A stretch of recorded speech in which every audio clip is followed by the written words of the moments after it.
Just in time. Where is it? Upstairs. Dad!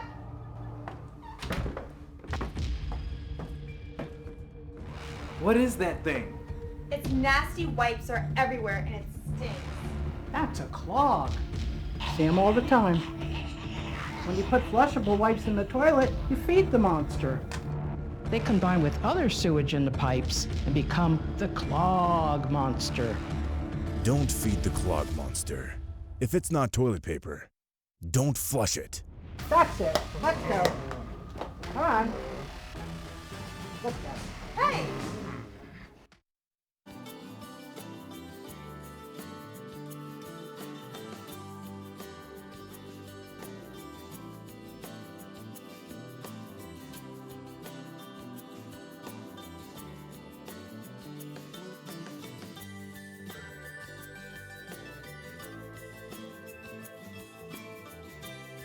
Is your local business or organization looking to give back to the community? Help keep our roads clean by joining the Adopt a Road program administered by Keep Tampa Bay Beautiful. Keeping our roads clean is a great way for team building as well as exposure for your business. Select the road your business wants to adopt and dispatch a team to remove litter and debris. Participants will receive 2 signs showing their organization's name as well as safety equipment and instructions for cleaning roads. You can help keep Tampa Bay beautiful by adopting your own road today. To learn more, visit hcflgov.net/cleanhc.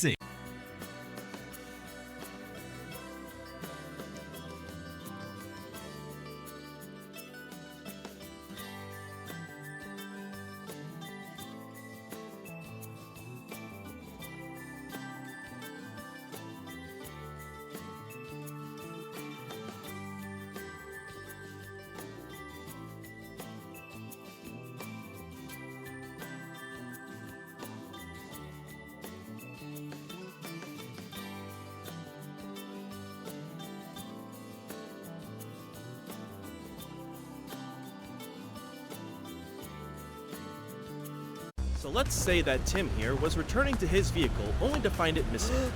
He may think it was either stolen or towed. Let's not worry too much, Tim. Hillsborough County wants you to know the rules and regulations should you find yourself stuck in this unfortunate situation. Here are a few rules and tips you should know. Rule number 1, permission to tow. Towing services need permission to tow from private property and must post signs with telephone numbers saying that the trespassing vehicles will be removed. If your vehicle is missing, look for a sign and call the number. Rule number 2, communication. As soon as your vehicle is delivered to the local towing facility, towing services must notify local law enforcement within a 30-minute time frame, and they must return calls from vehicle owners within 1 hour. Helpful tip number 1. Law enforcement can help motorists determine if their vehicle has been towed. If you don't see a posted sign, call the authorities on the non-emergency line. Rule number 3, retrieving your vehicle during a tow. Most people are unaware that you can still retrieve your vehicle while connected to the tow truck. For a drop fee of no more than half the towing rate, the tow truck operator must release the vehicle to its owner. When it comes to payment, tow truck drivers must accept the following: debit, cash, cashier's check, or money order. Rule number 4, personal property. If the owner is unable to pay the drop fee and their vehicle is in the hands of the towing company, owners still have the right to retrieve personal property from their vehicle. Helpful tip number 2. Having a registration and title in your name will make it easier to recover your vehicle. Tow companies will not hand over the vehicle if you are not the registered owner, unless you have an original notarized affidavit signed by the registered vehicle owner. Remember, Hillsborough County is here to help you. For complete detailed information on towing rules and regulations, please visit us at hcflgov.net/consumer protection or give us a call at 813-635-8316.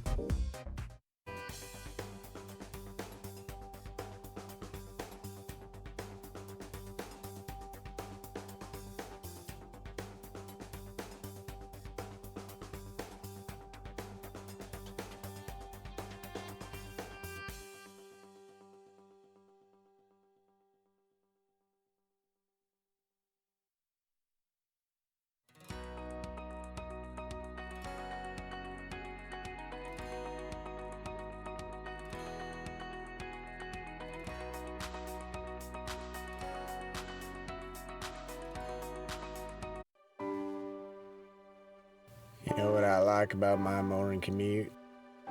It's time to reflect. Ponder those big questions. Who are we? Why are we here? Sometimes you just gotta take those bumps in the road and keep on moving forward. Dude, you couldn't possibly be any more wrong. Stop the car.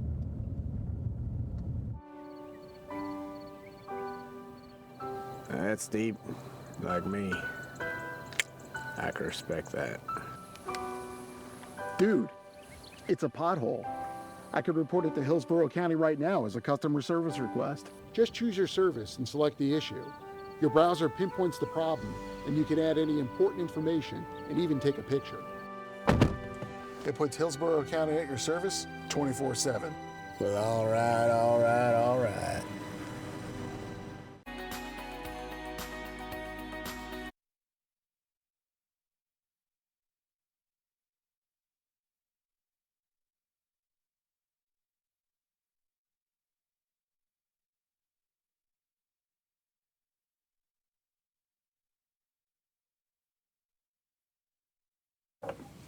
Good afternoon, members. We will begin our meeting, the second meeting of the IOC. It's good to see everybody here this afternoon. Before we start, let's go ahead and stand, if you will, for the Pledge of Allegiance. I pledge allegiance to the flag of the United States of America and to the republic for which it stands, one nation, under God, indivisible, with liberty and justice for all. Thank you. We will, for the most part, follow the agenda we have and try to move as expeditiously as we can.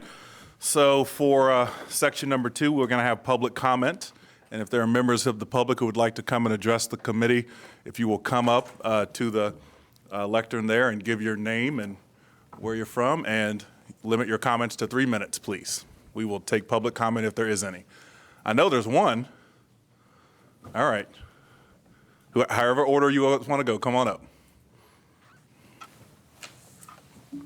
Good afternoon.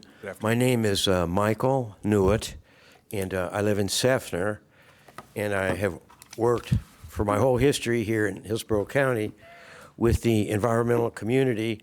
I'm on boards and member of groups like the Democratic Environmental Caucus of Florida, as well as Sierra Club, ELAP, and many other groups. And I wanted to take this opportunity to thank everybody. I look around the room and I see a lot of familiar faces, and I know everybody's got particular ideas and direction in mind for this money that hopefully we're going to get a chance to spend in some new opportunities here in Hillsborough County. And I just wanted to say and bring out in the early part of this conversation, and I read the other day that the commissioners voted to go ahead and start finding some directions for this money. And I realize it's still in court and that it'll be finalized sometime.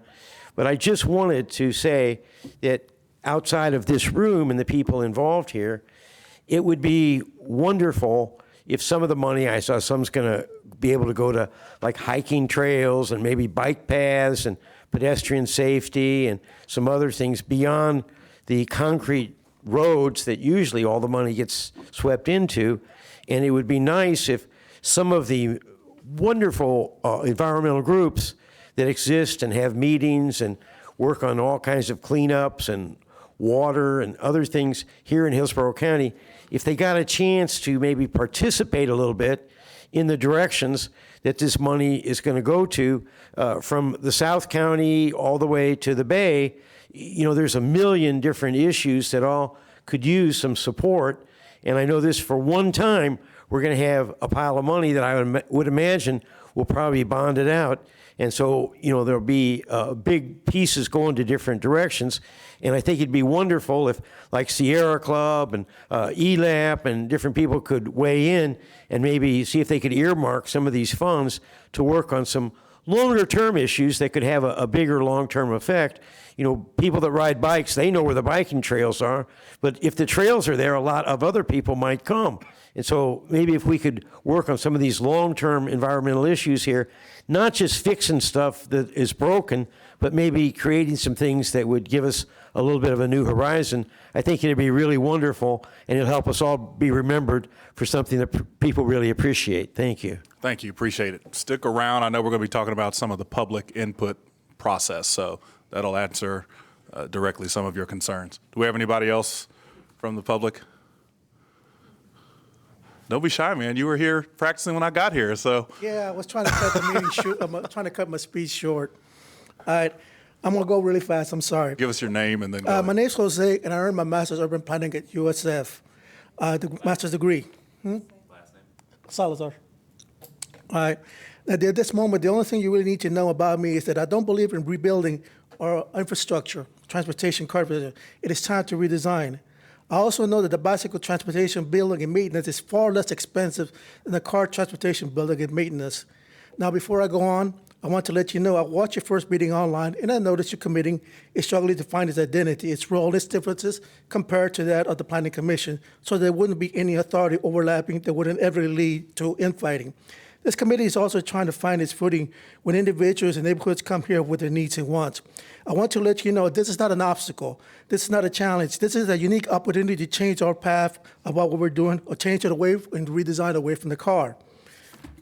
Now, one of my personal saying is this: most people know where they're at. They don't know when they're at in the cycle of things. Now, in the life cycle of living area, we have grown from a farming and a horse to the monocentric in the car, and now we have grown into the polycentric and this is the opportunity to redesign, not rebuild.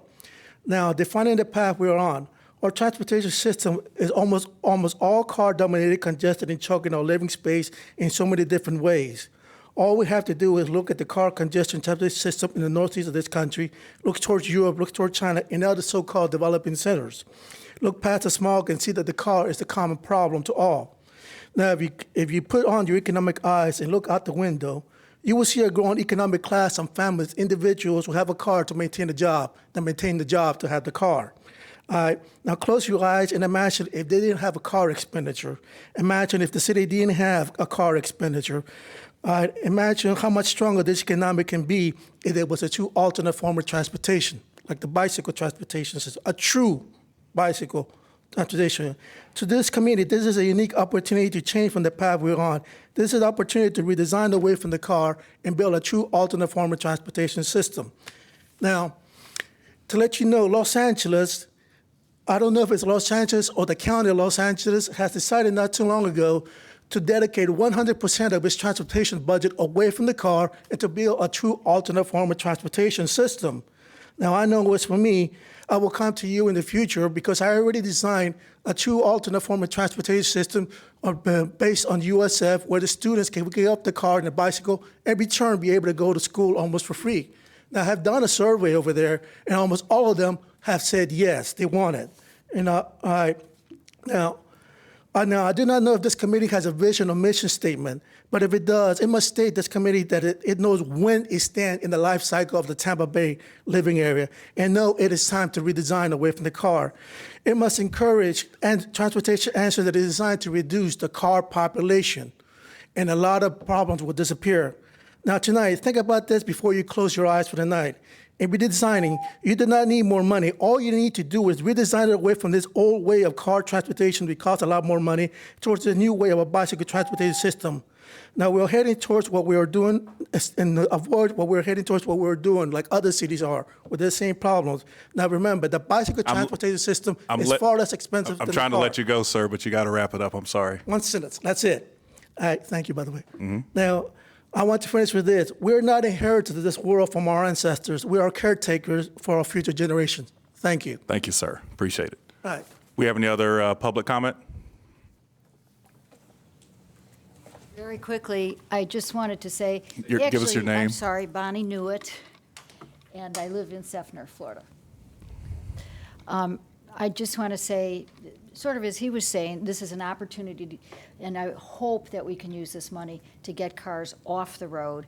And I'm really looking forward, hopefully, it will be put, some of it will be put to light rail.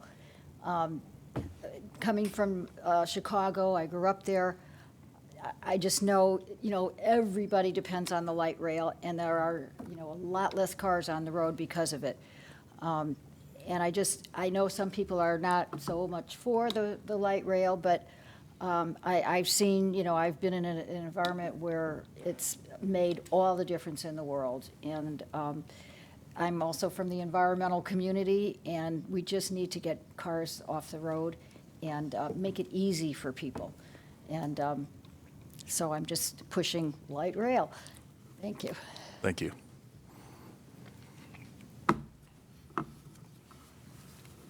Good evening, David Smith, 401 East Jackson Street, with the firm of Gray Robinson, here as General Counsel for the Hillsborough Transit Authority. I know I sent a memorandum to each of you, but sometimes it's not as clear in written form. I wanted to make sure I was clear on the points I was trying to make, which are very simple. Essentially, it's this.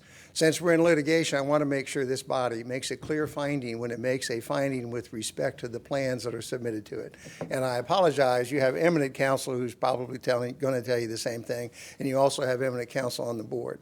But what I want to make sure happens, because we've been litigating with these individuals for quite a while, I don't think they're going to go away easily. So I just want to make sure that we have the best possible set of findings when you take action to review and certify the plans. The judge, as you know, took away your power to approve, but left in the language that says you certify. Now, what that distinction may be might be a little bit elusive. It certainly is to me. But it's important, I think, that when you review the plans and certify them as compliant with Article 11, it seems a lot like approval. So if ultimately the court overturns it and restores your approval process, I just want to make sure that the way you articulate your certification is strong enough and clear enough so that it complies with whatever outcome we have from the appellate process. And if you have any questions, I'm happy to answer them. That's why I wanted to speak. Right. Before you take your seat, I would ask, do any committee members have any questions for Mr. Smith? Go ahead, Mr. Fletcher. So my main question would be, will you or will someone from the county attorney's office be working to provide us with a recommendation as to how those recommendations and findings should be styled? Because I would look to counsel to assist us with making sure that that's done properly. It would be Sam Hamilton, your counsel. I just wanted to make sure that Hillsborough Transit Authority had an opportunity to be heard in public on the issue. I don't believe we disagree at all with respect to what Article 11 does. Okay. Thank you. Thank you. Any other questions from the committee? Thank you. Any other public comment at this time? All right, thank you. Let's go to Section 3, which is vaguely labeled members' interests, and that's just to kind of talk about anything that we have to talk about in general, since we are here at a publicly noticed meeting. So does anybody have anything they want to talk about that is not specifically on the agenda? Now is your opportunity. Otherwise, we will move forward. Yes, Judge Menendez. I wanted to apologize. I came in about a minute late because, ironically, I didn't anticipate the traffic was going to be as bad as it was. That is, in fact, ironic, yes. No problem. Yes, Rawls. Thank you, Mr. Chair. I do want staff, if they haven't reconciled the audit period with the plan period, I really think we need to focus on that. We're going to be auditing a September 30 year-end activity. The plans are going to be introduced based on a December activity. Guys, we're going to have a reconciliation nightmare unless we get this thing figured out up front. So I know that's how the law reads, but we need to know what our options are so that when and in fact, if I'm not mistaken, the audit is going to give us, we're going to rely on that to make sure that we're in compliance in many ways. Well, I don't know how you're in compliance with a September 30 year end and a September 30 period when the plans are going to be introduced, correct me if I'm wrong, with December year ends. Is that correct? Calendar year activity. Sorry, can you say that again? The plans that are going to be submitted to us from the various agencies, as I read it, will be based on calendar year assessments and collections, et cetera. But the audit period is going to be as of September 30, which I believe is the same or is coordinated with the agency year ends, which are all September 30th, correct? So I think we have a mismatch there that we need to figure out how we're going to deal with up front, because we can waste an awful lot of time trying to reconcile an audit report with the information that we're supposed to be, as a body, we're responsible for determining if they're in compliance with the law. And the audit was named in the ordinance as part of the compliance strategy, but we're going to have plans submitted with a different database. So we really need to address that, in my opinion.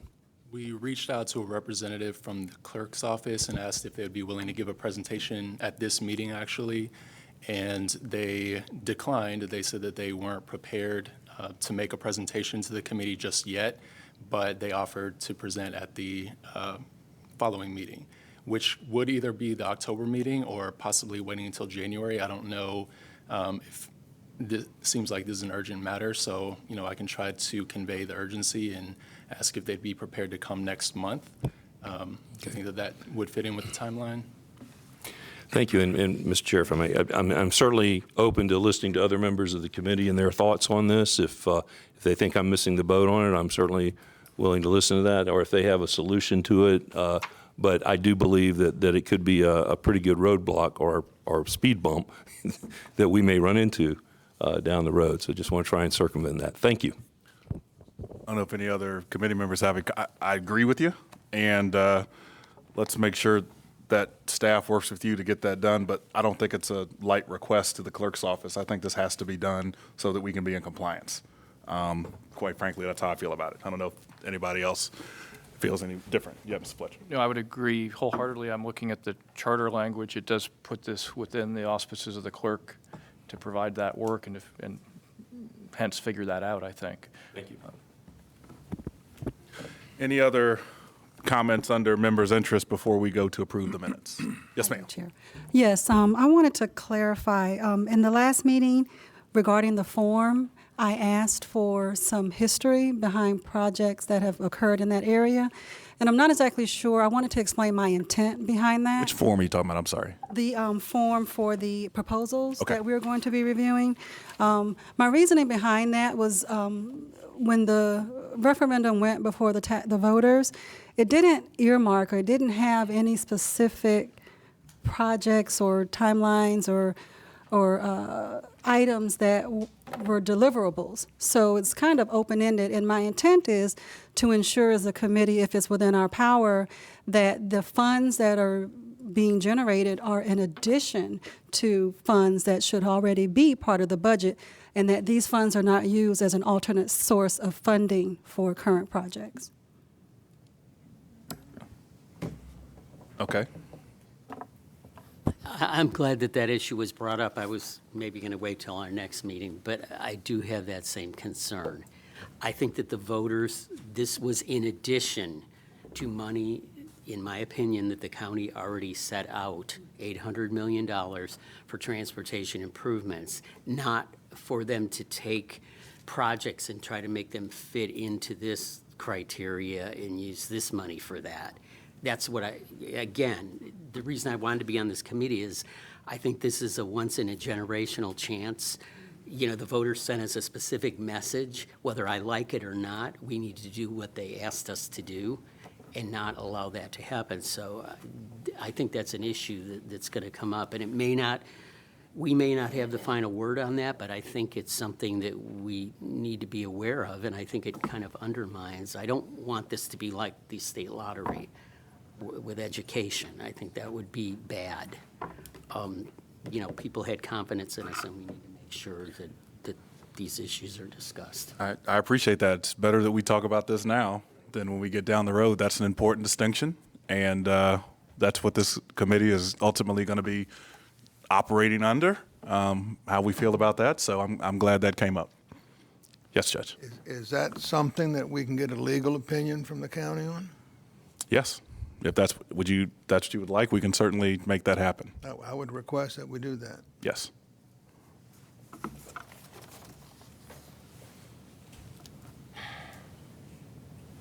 All right. We're going to move now to section. Oh, sorry, Senator. One question that keeps coming up from people I run into is, how much is the lawsuit costing the taxpayers of Hillsborough County?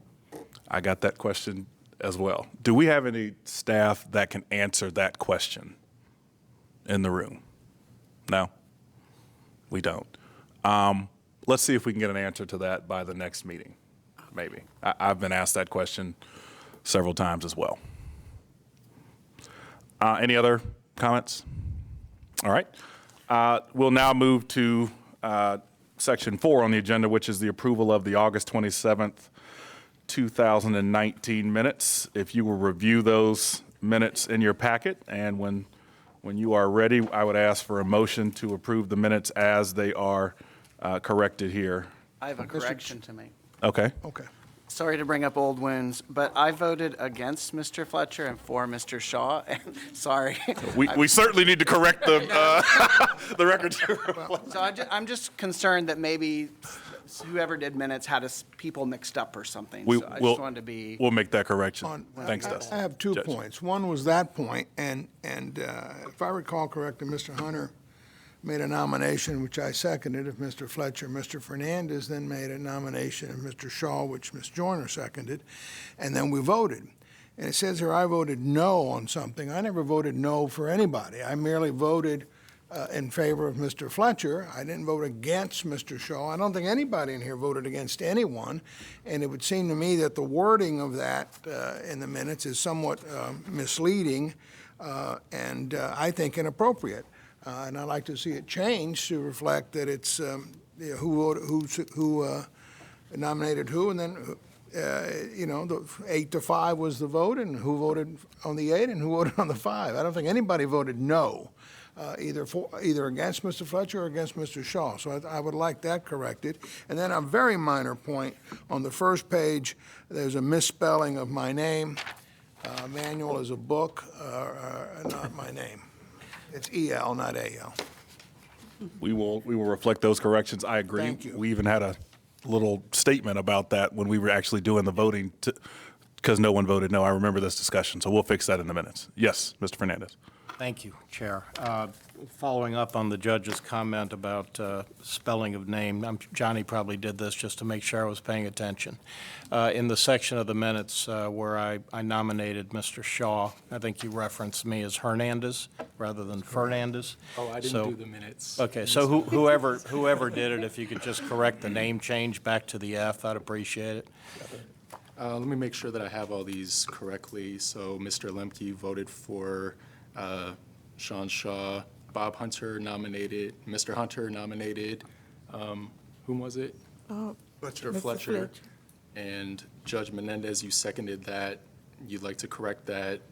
You didn't vote no for any of the nominees. It should just be that certain people voted in the affirmative for certain candidates and other people voted in the affirmative for other candidates. No one voted no, period.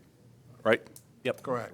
Judge, your name is misspelled on the first page, and Mr. Fernandez, your name is also misspelled. Mr. Chairman? Yes. I believe they also misspelled Miss Patrick. It should be Miss Kilpatrick. In items 7 and 8. I'm sorry, 7 and 9.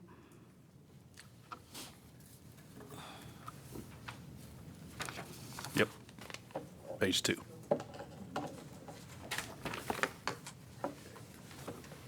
Any other corrections to the minutes? Okay, I will certainly at this time accept a motion to approve the minutes with those corrections. I move that we approve the minutes with the corrections as given. Second. All right, all in favor, say yay. Yay. All against? Thank you. Hunter? We'll make those corrections. All right, let's get to the action portion of the agenda. This is section 5, action items. A, 2019-2020 meeting calendar. Dr. Wong, if you will discuss those dates. Johnny Wong, MPO staff, and IOC support staff. So we're proposing a 2019-2020 meeting calendar for you all. I got the sense that you all were growing a little bit weary of the doodle poll, so we decided to propose a meeting schedule for the fourth Monday of certain months. So you'll see that the meetings that have already been held in August and today are reflected at the very top. With this proposal, the next meeting will be October 28th from 6 to 8 p.m. That will be the meeting where you will be reviewing the agency project plans and certifying them for compliance. November and December will be in recess. There's not much action required of this committee between reviewing the project plans and certifying for compliance, and then the April public hearing where you'll be reviewing the results of the audit. But we'd like to ensure that you all stay engaged in this process, so we're proposing an optional January meeting with no action items, so a quorum won't be necessary, but we could provide you with some information to get you prepared to receive that audit. And I got some suggestions from you all already. Mr. Rollerson, we'd like to reflect that you'd like to have a representative from the clerk's office come and make that presentation about reconciling the budget auditing process with the project plans process. The April 27th meeting will actually be the public hearing. You'll be receiving the results of the clerk's audit and receiving our annual report that the MPO will be providing. And then August 24th will be the next meeting to get you prepared to receive project plans for 2020. And then October 26th will be the date where you receive those plans and certify them once again. None of these dates are set in stone. We just wanted to throw out a proposal because it seemed easier to get feedback this way rather than sorting through the doodle polls. Yes, Judge. Thank you, Mr. Chairman. Ms. Wong, how many project plans do you anticipate we'll be reviewing on the 28th? And how far in advance of the meeting can we actually get copies of them? So the agencies have to submit their project plans to us by September 30th, no later than that. Our plan is to package them all together, send you all the documentation that we've received so that you'll have the period between September 30th and October 28th to review, prepare any questions, and then on the 28th, we're going to invite agency representatives to come in, present what's in their project plans, and we intended to have them all be presented at the same time. So that would be Hart, Hillsborough County, City of Tampa, Temple Terrace, and Plain City.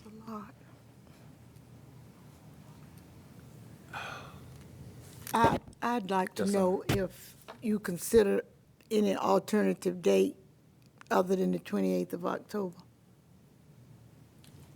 Nothing set in stone. It's up to the will of the committee. If you all have an alternative date somewhere between September 30th and the end of October, I will be available and all staff will be available to host that meeting. It's just a matter of which day works best for all of you. Certainly a quorum is necessary. It would be ideal if we had full attendance.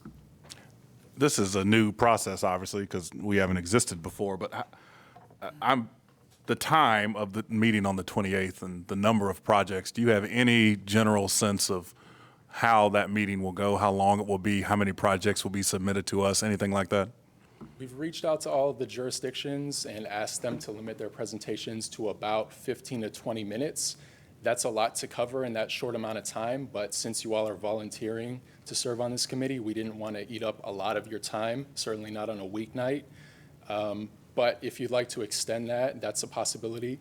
If you have anything that you'd like to convey to the agency. I would ask the committee if they believe this, but 15 minutes doesn't seem long enough. And we are volunteering, but we asked to be on this committee, so I'm willing to sit through more than 15 minutes if everybody else is. I think that is not enough time to do what we need to do per agency. That's my opinion.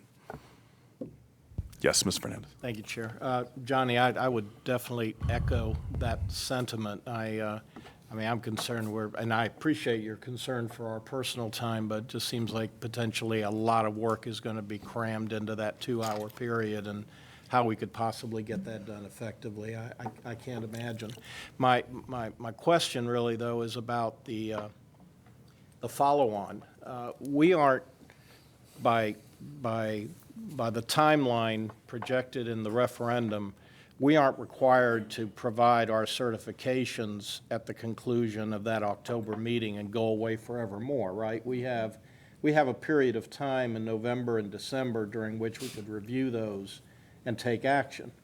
Is that not correct? I don't believe that's correct. I believe that you have to certify either compliance or fail to certify compliance on that date by the end of October. By the end of October, that's the latest we have to make the certifications?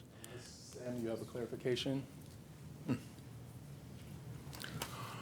Good evening, Sam Hamilton, County Attorney's Office.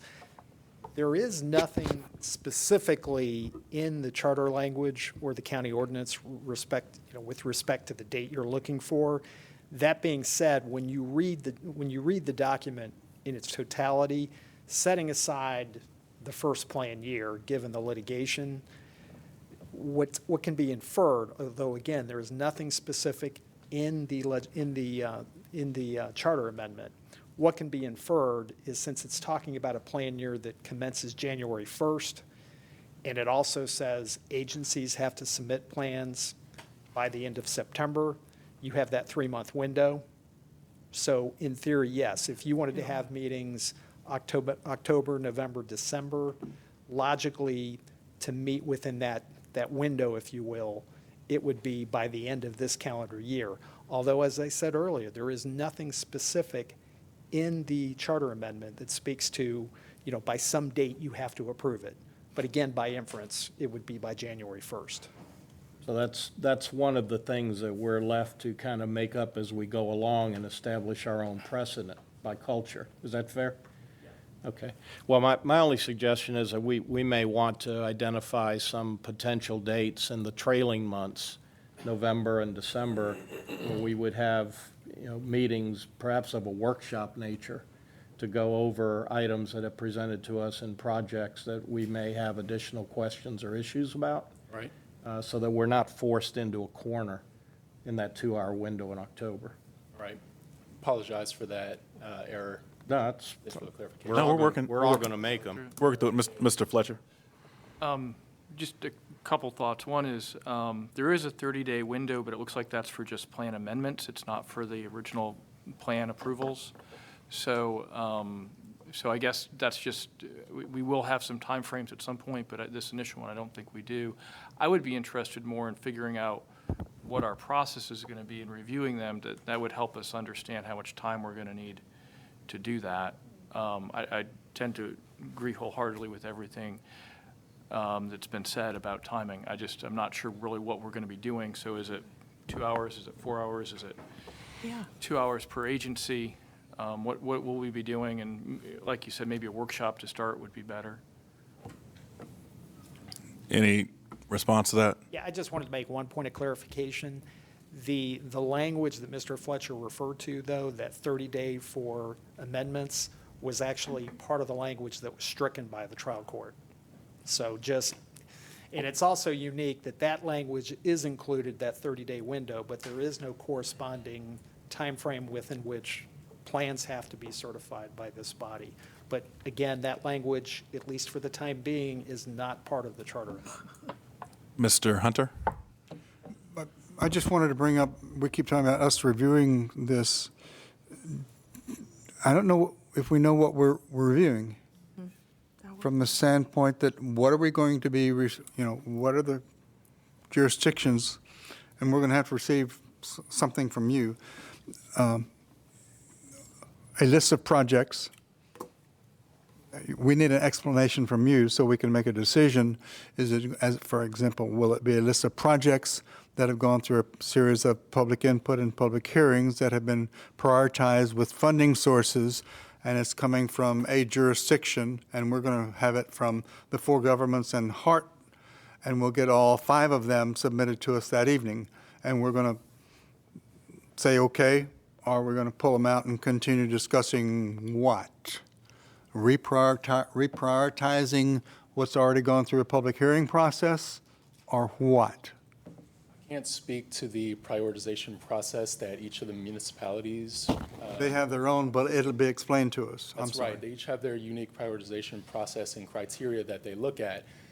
However, I can say that the project plans that I have seen, which have been approved by the governing bodies already, include far more projects than a handful. City of Tampa's, I believe I was reviewing today, and I'm not sure exactly how many are actually in there, but dozens. And the information that was in each included the project name, like the street from point A to point B, a project description of some amenities that could be included in each project. It showed the phase of the project that the surtax money was being used to fund. I believe it showed possibly the Funding source. year of expenditure and Funding source. which project category it fit into. Well, they were all funded through the surtax. They didn't include projects funded with other sources. Yes, Judge. Thank you, Mr. Shaw. I guess at this meeting, whenever we have it in October, we're going to get plans that the government has, one of the government agencies has already approved through its process. Right. What happens if, for whatever reason, this body feels that it should not certify a particular project? What happens to that project? Then would you like to come speak to that? What happens if they fail to certify compliance? I think it was a county commission, I think. Would really depend upon, I guess, a couple of things. I mean, the particular government could seek an appeal. There is language in the interlocal agreement that was entered into among the various parties, the three cities, the county, Hart, and the MPO. They could actually appeal a non-certification, if you will. And I think what the document provides for is it would be appealed to the county commission, for instance. They could see fit to agree. I mean, part of it's also a function of what the rationale is for the lack of certification or the denial of certification. But there is already a thought process, if you will, in place for some type of next step, an appeal process, if you will. Thank you. So my question would be, I mean, from your perspective, what is an appropriate basis for us to be reviewing these on? I mean, I read it, I look at this source of the funds and whether or not the project meets the criteria for that source of funds, and that's pretty much the limitation of our review, I think. But I guess that's what I was kind of looking for, is some help on what kind of a process we're going through, what are we deciding, what's the standard we're deciding against, and how in-depth we need to get to really make that decision. Yeah, I mean, I understood what you just to say. I mean, that my interpretation would be the same as that. It's a certification of compliance with what I'm going to call governing law. And I'm going to say that because there are really two components. First, the first component is the charter amendment as revised by the trial court. And as some of you may or may not know, last week, there was a second component added. The county commission did enact an ordinance that placed what some refer to as the use buckets, which are actually the various categories for the expenditure of funds. There are two governments that are subject to the general purpose expenditure categories. That would be the city of Tampa and Hillsborough County. The two small cities, the smaller cities are not because of the amount of revenues they would receive from this. And then Hart has its own set of expenditure categories. Those have been put back in place, if you will, by the county commission, not as a formal amendment to the charter, that's a different process, but consistent with the trial court's order, they've been reinstated, if you will. So what the function of this body would be to look at a particular agency's project plan, see if it is consistent with those two documents, the various expenditure categories. Let me also point out what you will see, at least I know you will see it for Hillsborough County because I've seen the documentation. I would assume you will also see it with the other governments. There was another component of the interlocal agreement where the parties agreed to have either a professional engineer or a procurement official certify us to compliance. So that will likely also be in the package as well. Chair, the portion that was reinstated by the county, did they completely reinstate what was stricken, or are there some portions that it did not address? And if so, is there some document you could provide that allows us to synthesize those two? Yeah, we've provided it to staff. We can certainly get it to you. It's largely, most of it has been reinstated. There are a few areas. There were concerns with the trial court ruling, one that was discussed earlier. The charter language, the amendment as originally passed by the voters, with respect to this body's powers had approved project plans and certified compliance with the charter amendment. The approval language was not added back because there's a separate concern under the trial court's ruling that that's sort of just an ultra vires act to do that. So that was not included. There are a couple of other areas like that, but for the most part, most of the language was reinstituted. But we can certainly, we can provide that. Yes, because the one thing that I wasn't sure about is outside of the allocation of the funds, the buckets, so to speak, there were other limitations that were taken away, like increasing lane capacity. That's been reinserted. Those Okay. are all back in. Okay. I just want to reiterate the request for a legal opinion on this body's ability to certify projects, but taking into account the concerns that Mr. Chiramonte and Ms. Kilpatrick laid out.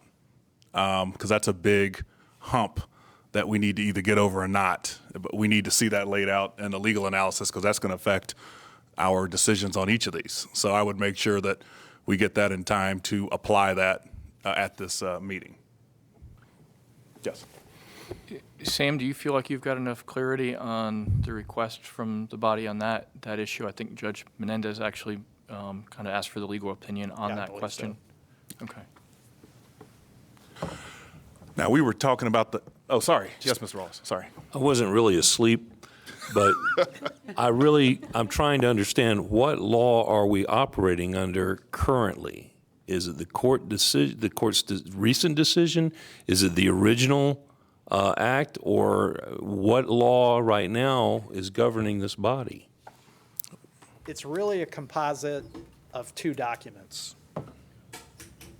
The original charter amendment as approved by the voters last November, as modified by the court, plus the ordinance that was enacted last week by the county commission, which largely puts most of what the court struck back in. Right, the commission did that to accommodate, and that's great.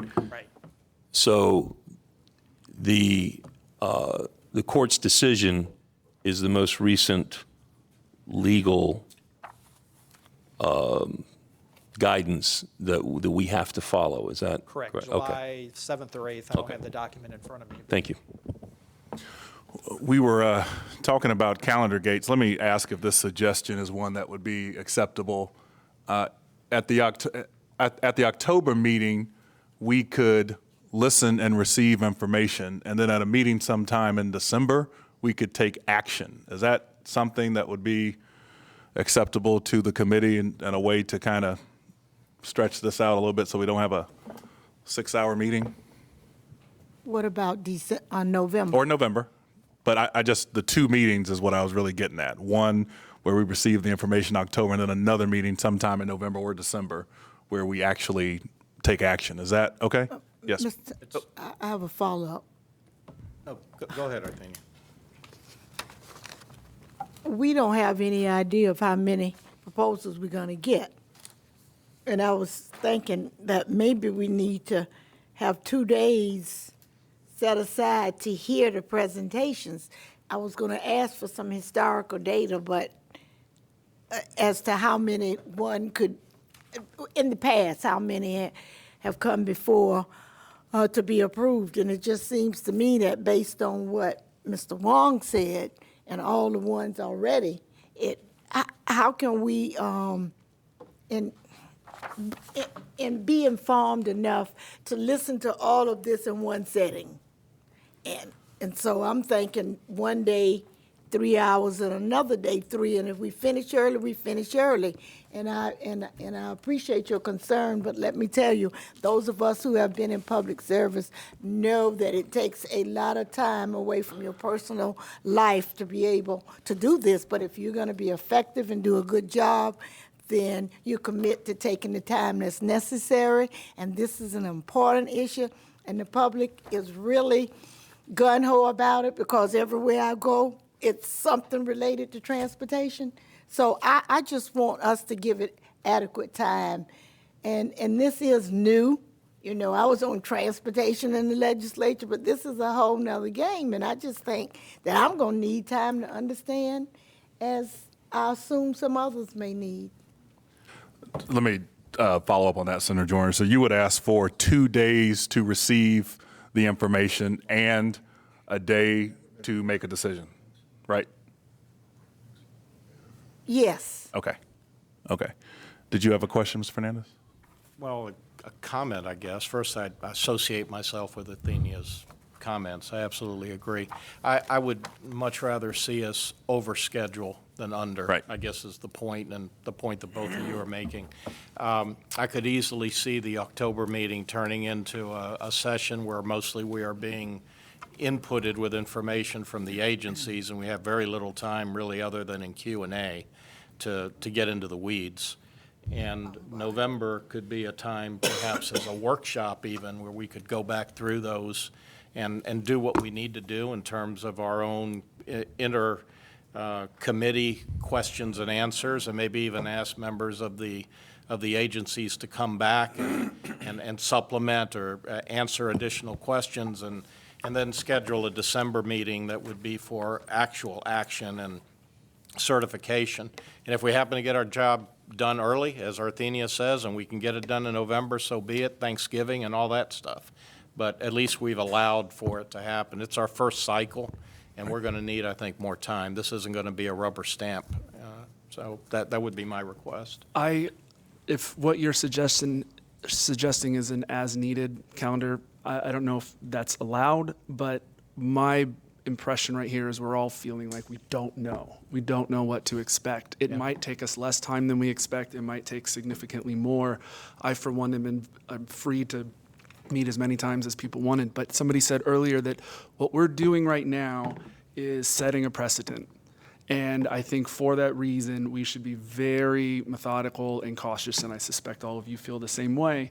And I did feel like at the last meeting, some of the discussions that were had felt a little bit on the fly. We're all still getting our bearings here. And so I think if we can schedule out a few dates and to the extent that we need them, make ourselves available, that would be what I would support. Yes, Judge. I would concur with Jay's comments. Also, before our next meeting, or hopefully maybe by the end of this week, could staff send us each a copy of 2 documents? One, the ordinance that was just passed, and 2, the judge's order. I don't think we ever got a copy of that. If those are going to be the main document that's going to govern our existence, I think each of us would benefit by having a copy of it prior to, sufficiently before the next meeting, so that we can at least digest that. And then again, if you have plans that are very ready for submission, if they can be provided electronically to us, we can maybe get a chance to look at those ahead of time. And if we come in with any questions, that might speed the process up somewhat. So I make those 3 requests. So what I'm hearing is, at a minimum, we need to schedule 2 additional meetings. In addition to what you have here for the project plan review October meeting, another meeting for the plan review input, so to speak, and then another meeting, workshop or whatever, to take action. Is that correct? Is that what I'm hearing? I think if needed, we may get everything done. Well, but I think we have to schedule it. Yes. I just want to, so I would ask, I don't know if you want to pull out, how do you want to handle the scheduling of that? What's the preference of the committee on scheduling this? Judge, I know you're a fan of Doodle, but Love that Doodle. we, maybe, let's Doodle. Well, we have our calendars here. I guess, could we do it now if we pull out our calendars and just do it? Can we do that? Doodle poll on the fly, I don't know if we have that capability. I'd like to make another suggestion, possibly, because one of my concerns would be that if we have a very long briefing with an agency rep presenting project plan from each of the governments, that will undoubtedly be a very long meeting. And at a follow-up meeting, if the only task for the committee is to approve, that could be a very short meeting. So I might suggest possibly we could work with agencies to have 2 project plans presented at the October meeting, and then a November meeting where you not only approve those project plans, but also receive project presentations from the other 3 agencies. So for example, we could have Plant City, Temple Terrace, and the City of Tampa present the plans to you in October, and then in November, you could certify them for compliance, and also receive project plans from Hillsborough County and Hart. And then at a meeting in December, you could certify Hillsborough and Hart, if that makes sense. It makes sense. We don't know what we don't know. And I'm trying to be conservative in this and make sure that, listen, I think we need a lot of input at this very next first meeting, and we're going to need a lot of briefing, and we need a lot of information from the agencies, more than we will probably need at any other meeting. And I want to make sure we have the ability to, and the comfort that we're all fine with taking that information. So I just want to be cognizant of that. And I think that's what I'm hearing from the committee, Ms. Kilpatrick and Mr. Fernandez. Mr. Chair, I agree with Mr. Fernandez that I like the idea of the workshop in November. I like that idea. And Johnny, and thank you. Johnny, I so appreciate the fact that you're trying to take care of our tender, sensitivities here, but I think all of us are hard workers. I would very much like to have as much information just downloaded on me next meeting as possible. If that means every agency is here, and it means we have, just speaking for myself, it means we got to go past date, so be it, so what?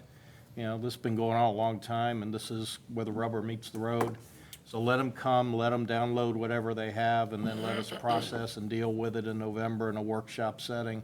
I'd hate to have anybody just sit back for 30 days and come back in November and, hit us with something that we have a lesser period of time to address. So that would be my reaction to your comment, is that probably isn't the better way to go, in my view.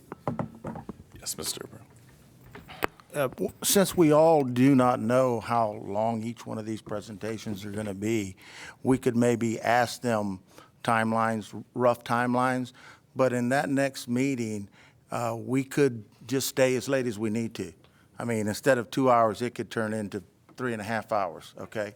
We'd have to take a break or something, and because it's all new to us, and it may be 2.5 hours.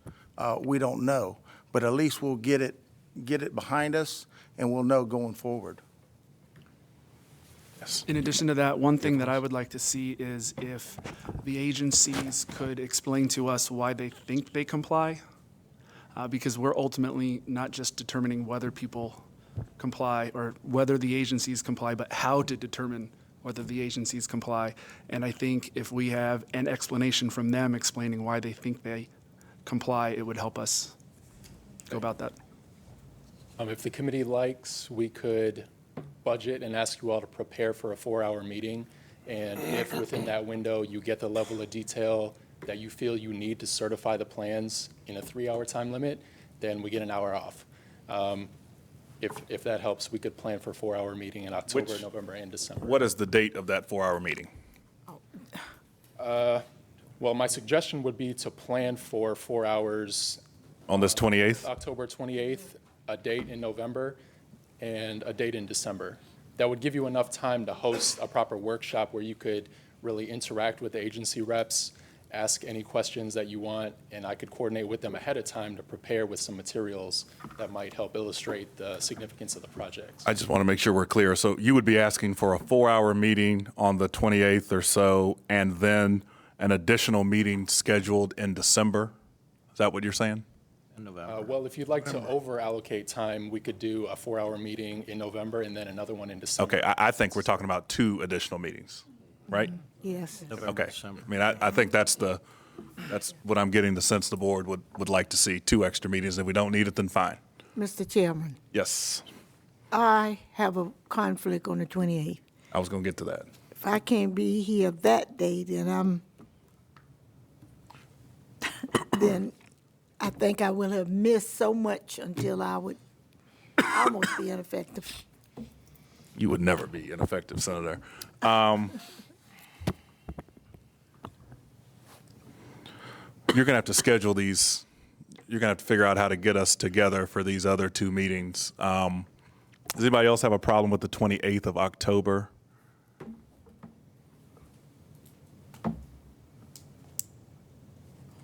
What about? I'm pulling up my calendar here. I'm sorry. 29th. I can't do the 29th. Mr. Chair, can I suggest the 21st? That would be fine with me. I don't know if any, October the 21st, the prior Monday? October 21st. The prior And if Monday? it is going to be a 4-hour meeting, could we possibly do 5?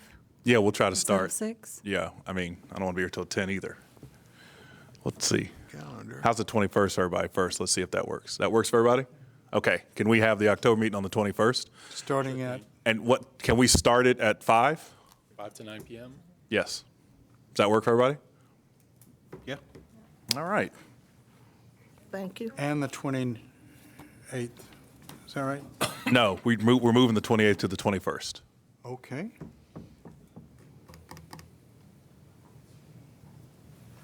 And we're scheduling it from 9 to 5 5 to 9, right. And while we're here, let's just do this, because this is quicker than email and doodle, I guess. Let's set these other 2 meetings. It's just quicker, yeah. So we would want another meeting sometime An early date. in maybe early to mid-November, right? 11th is Veterans Day, I think, so. Does it have to be on a Monday? No. Okay. All right, so what about the 12th or the 13th or the 14th? 12th or 13th, all right with me. Anybody object to the 12th or the 13th? The 13th. I can't do the 13th. Anybody object to the 12th? I cannot do the 12th. 14th? Of, November? I'm good. We cannot do the 14th. I No. apologize. We're hosting a major event that night. All right. What about the 18th? That works for me. I'm good. November 18th work for everybody? See how quick that was? All right. Hold on. Uh-oh. I won't be here that day. That's just one day I have to Okay. take off.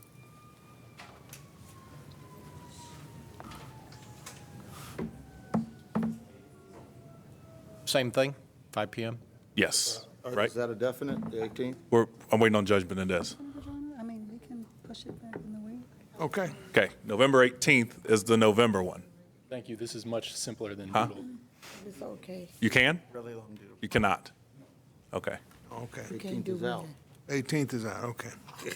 19th. All right. 18, 19. 20th. I can't do any Tuesday. 20th, okay. I can't do Wednesdays. Now, Tuesdays and Wednesdays are for here more out. All right. Okay, we need it to be the 18th or the 21st then, whatever's got the least amount of conflicts. So does anybody object to the 21st? That's good. All right. 21st, okay. All right, 21st is the meeting in November. Are we? What time? Sorry. That meeting can be 6. How long is that meeting going to be, or would we anticipate? That's Yeah, the my workshop suggestion meeting. was to prepare for 4, Okay, 5 o'clock then. and if we get out early, Okay, 5 o'clock. right, 5 to 9. IOC, November 12th. And a meeting in December, that needs to be, I would anticipate earlier in the month. All right, what about no Tuesdays and Wednesdays? Gotcha. What about the 9th or the 12th? Anyone have any objections to the 9th or the 12th? 12th? No 12? The 12th's good. 12 work? 9th's better for me. Any other objections to the 9th or the 12th? I'm sorry. Night. I can do 9. Of Okay, November. 9th it is, 5 o'clock. I'm not available. 12th, are you available? 12th, yes. Who's not available on the 12th? Three or 4 members? Really? We're looking at the 12th? I think we have 3 or 4 That's people. okay, go back to the 9th, I'll make it work. Okay. Well, 12th is We're okay. talking, this is December. It's the correct? 9th. Okay, Yeah, just want to December make sure I was on the 9th. right month. I'll make it work. Okay, thank you. And I've been calling you Ms. Kilpatrick. I am very sorry. I will That is say that okay. on the record that I've been messing that up, rather than come to you after the meeting and whisper to you. I'm sorry. Mr. Chair, so if Yes. I make sure I got them correctly. So our next meeting is the 21st of October. After that, if we need it, it's November 21st. And after that, if we need it, it's December 9th, all of them from 5 to 9. Correct. Okay. That is my understanding. We will definitely need the December meeting, no matter what, right? High likelihood, I would Okay. think. If I understand correctly, the plan is to have a workshop-style meeting on October 21st with the agencies being invited to present their project plans to you, and we're preparing for a 4-hour meeting on the 21st of October, correct? And then on November 21st, to bring it before the committee for action, certifying compliance for each of the project plans, correct? So at minimum, we'll definitely need October and November to happen. December is possible. And now you will have all the plans by the end of September, correct? So then you can get them to us September for 30th, review. we'll package and send out everything that we receive from the agencies to you all. Committee okay with that plan going forward for the next 3 meetings at least? Yes. Good. I think that's good. Any objections, let me know now, or we'll move forward. All right. You want to formalize it with a vote? Oh, I'm sorry. I do need a motion to approve the calendar suggestions with the changes that we just adopted. So moved. Thank you. Mr. April moved. Do I have a second? Mr. Rolliser, second. All in favor? Aye. Aye. Objection, same sign. Thank you. All right, let's move to B, Citizen-Initiated Projects Review Process. All right, Johnny Wong, MPO staff again. I won't have to say that anymore. IOC staff as well. So we listened to the feedback that we received from you all at the previous meeting. Some of you communicated in email your desire to see an electronic form made available on the website.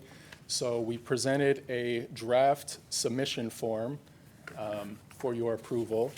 It is really only a few questions in simple language. We want to make this as available and accessible to members of the public as possible so that any citizen or resident of Hillsborough County can present a project and they don't necessarily have to have a huge transportation acumen.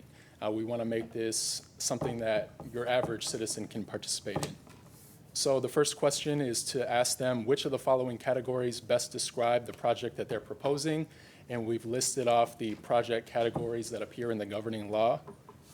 Second question is asking them to provide the proposed location of the project. This will help us identify which agency would need to be forwarded this proposal so that they can follow up with the submitter and explore their options. And question 3 is asking them to explain why they believe that the project will yield benefits to the transportation system. And lastly, contact information.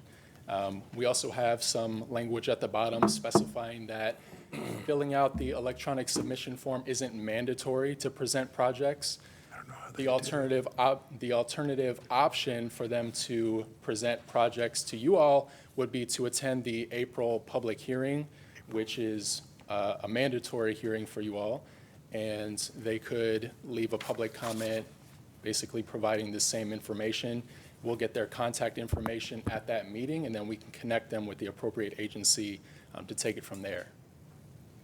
I have 2 questions. One, if the citizen that makes this proposal is not present at the public hearing, what happens to their proposal?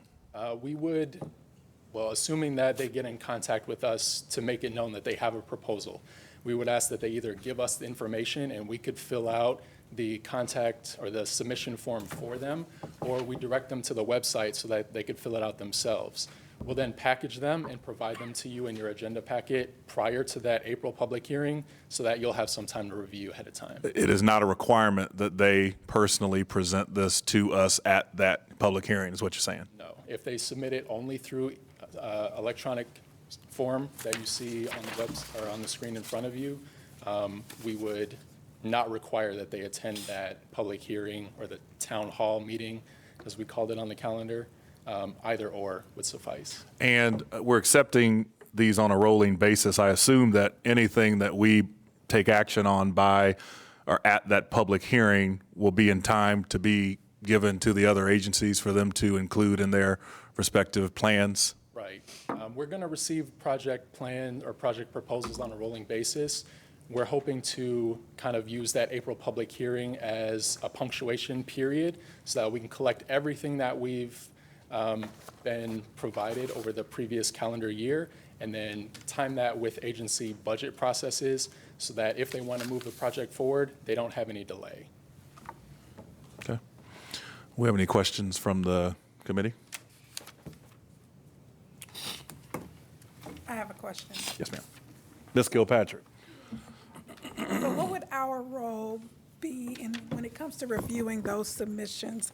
Are we approving them, just vetting them for common sense? What are we going to decide once we get them before they are sent forward to the respective agency? There's no prescriptive language or standards in any of the governing law. So as a committee, that's really up to you. It's at the discretion how you'd like to handle it, but the idea, I think, would be for you to review the projects, and if you'd like to possibly take a vote or recommend to staff that you'd like us to connect the submitter to one of the agency representatives, we can handle it that way. Mr. Chair. Yes. Did I hear the word certify in this process? Are we certifying these projects at all? No, you're not certifying. You're reviewing project proposals, and I believe the language is to forward it to appropriate agency staff. Okay, thank you. Yes. Just for clarity, the public ones coming in are what was just described. It's the ones from the agencies that we're going to be taking action on certifying. Is there any, I guess, Ms. Kilpatrick said common sense, but is there any standard by which we approve or disapprove, or, I'm sorry, not forward or forward these proposals from the public? Is there any standard that we're operating under? Nothing in the governing law. Again, it's up to the IOC to decide if you all want to establish a policy wherein you will forward all of the proposals. That would be one option. If you want to create criteria and establish a standard, that's acceptable, but the feedback that I heard at the last meeting was that you want to keep it as simple as possible and not really get in the business of reviewing projects in a detailed manner. Yes.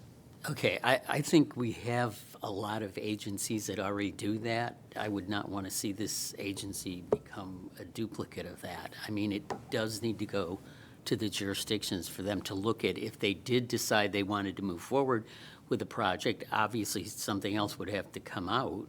We have a limited amount of money. So, I mean, I think that's really their decision to make, and then So you're to good. us for certification. You're good with this process that's outlined Yes. here, right? I agree with him. Okay.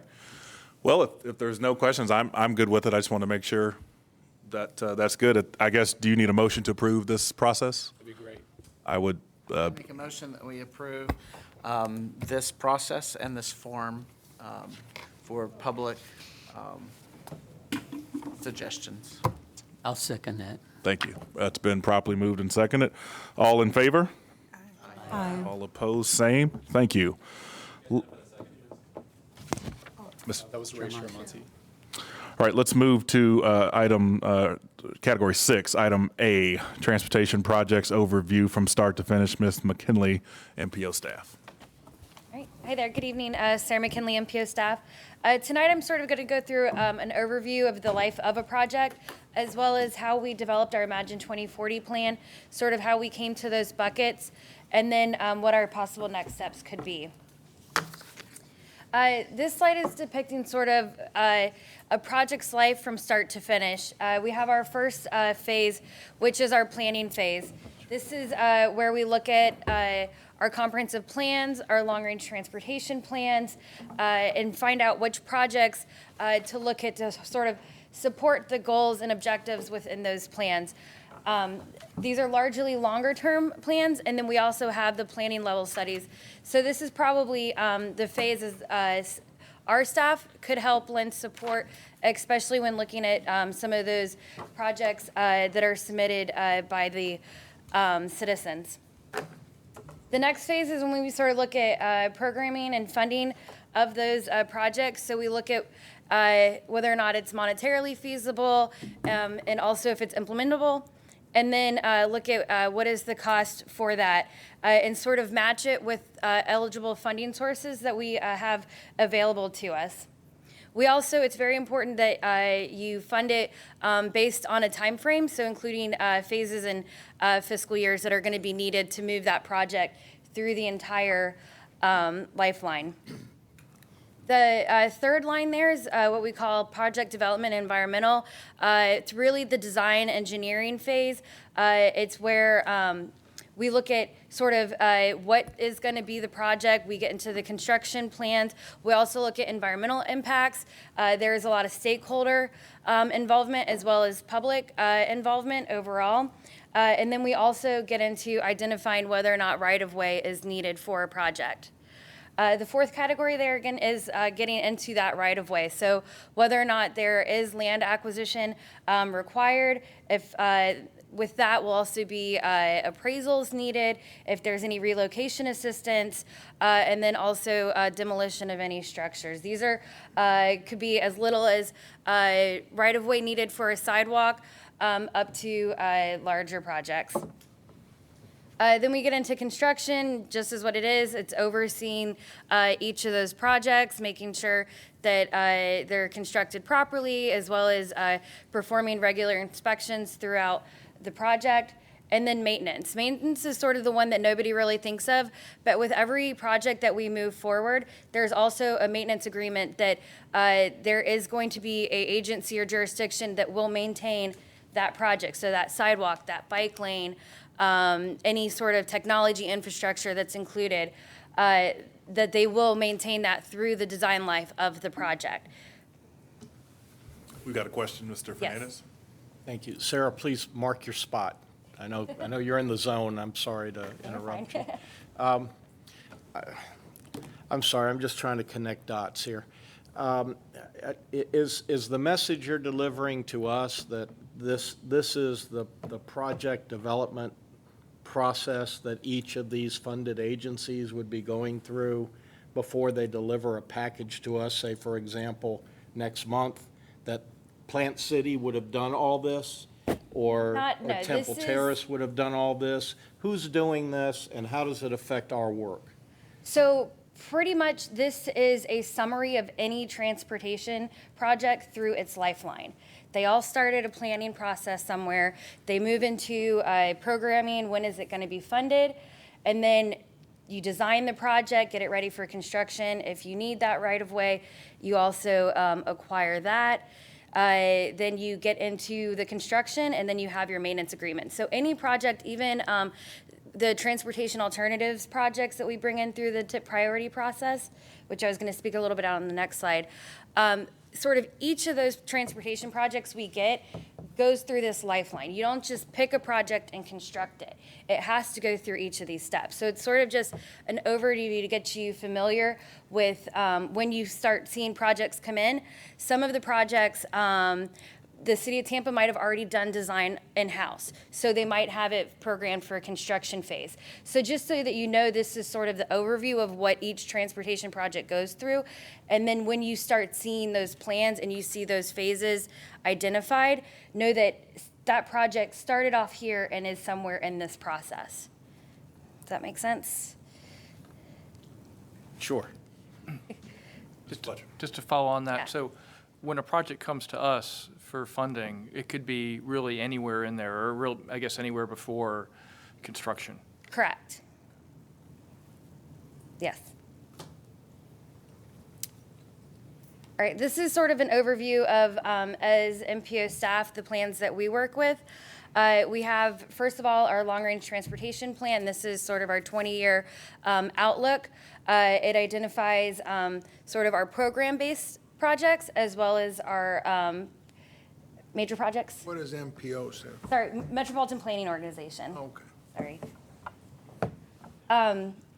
From that larger plan, we update this every 5 years. We're in the midst of updating our plan. Johnny's going to go through the 2045 needs assessment and sort of where we are with that. I'm just doing a high overview of how we developed our 2045 long-range transportation plan. So from that 20-year plan, we sort of funnel it down and we have our Florida Department of Transportation work program, as well as our MPO priority project process. This is sort of an annual process we work through cyclically, and starting about this time, we actually just got our program highlights from the work program today. So starting this time every year, we start looking at what projects are proposed to be funded within this work program. We're also in the midst, in the new calendar year, we'll be updating our priority projects. So our priority projects are updated every year as well. So these sort of funnel into each other.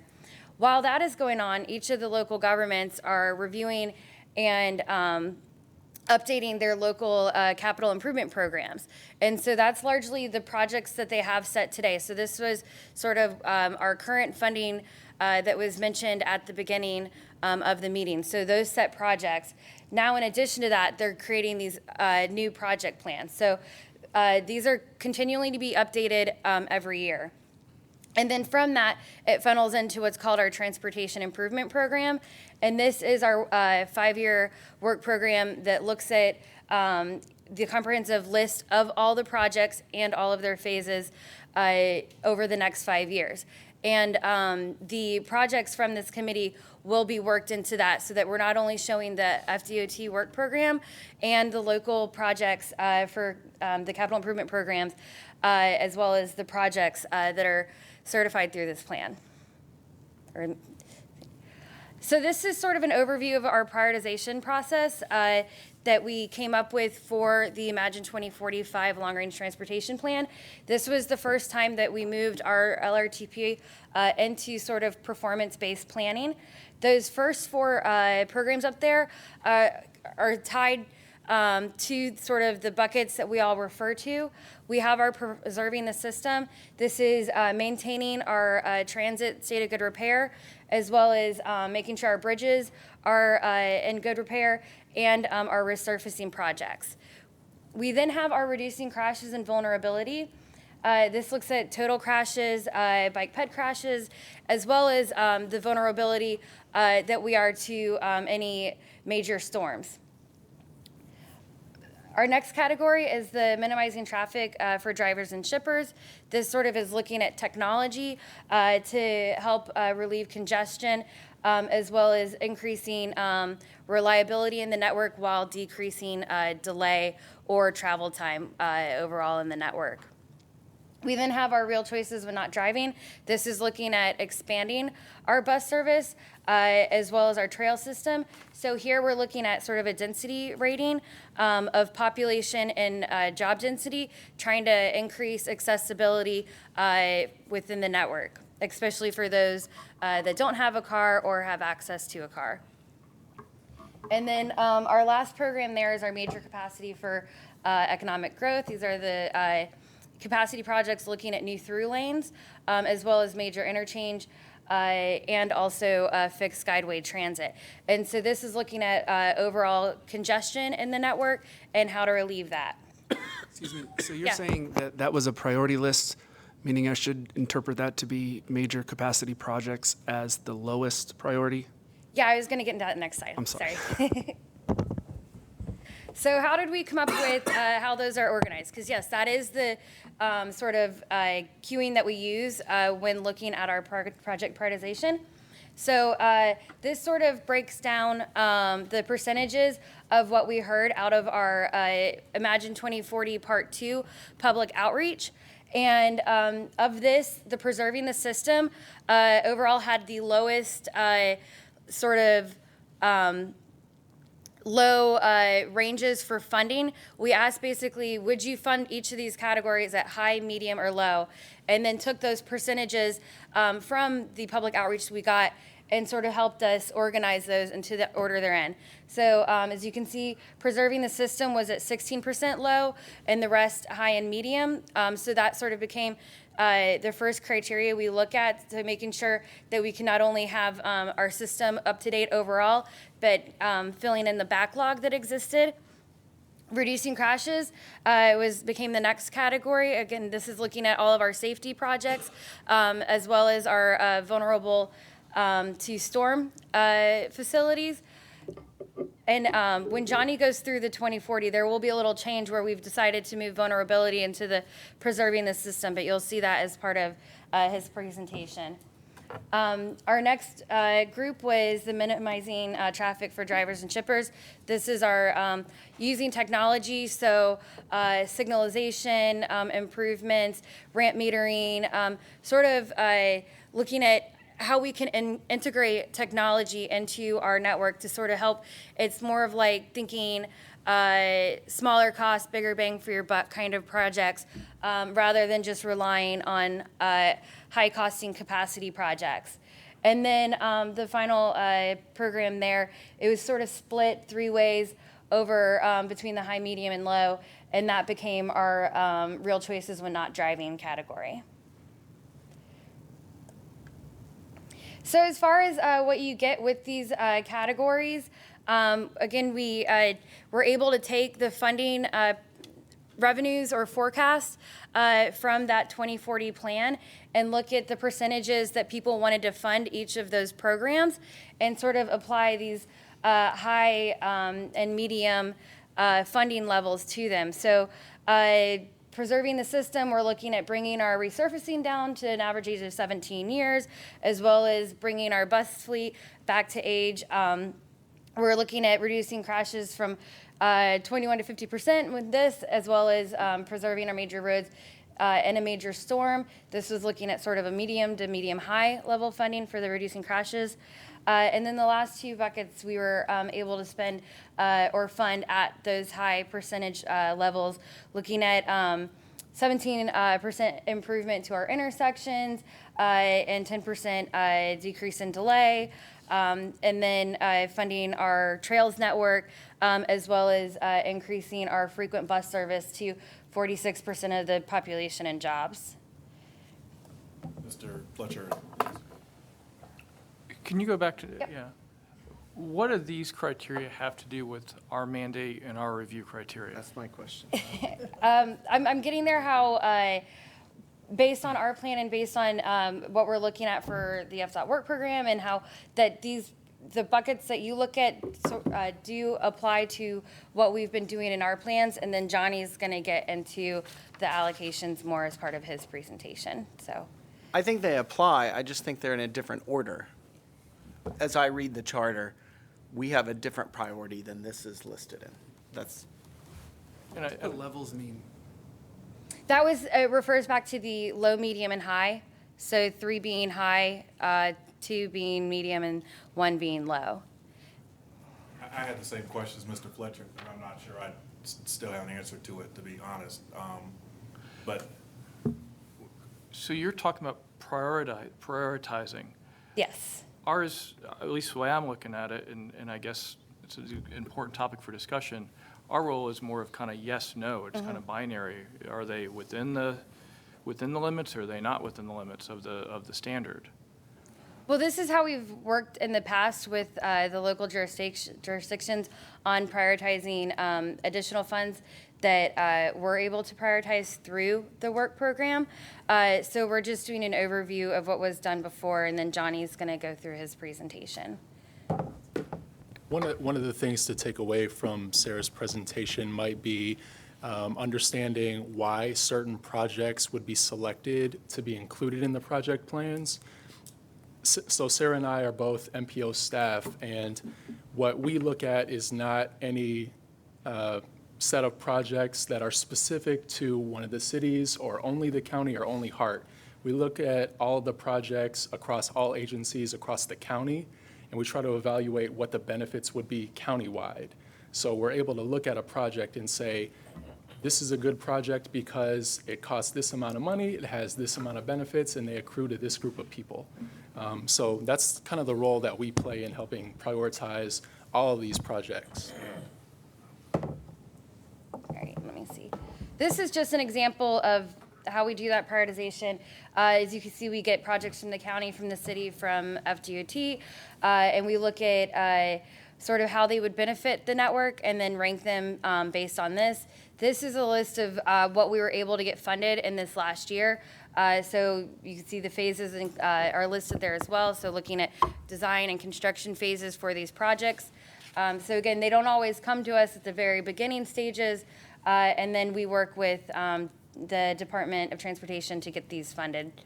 Are we making decisions on projects on how they interact with other agencies? So when the city of Tampa comes before us with a project, are we supposed to be taking into account how a project from Hart may interact with that? I don't believe that is part of the specific certification process, but I believe there's that's a their job. discussion and Okay. to be had with those as well.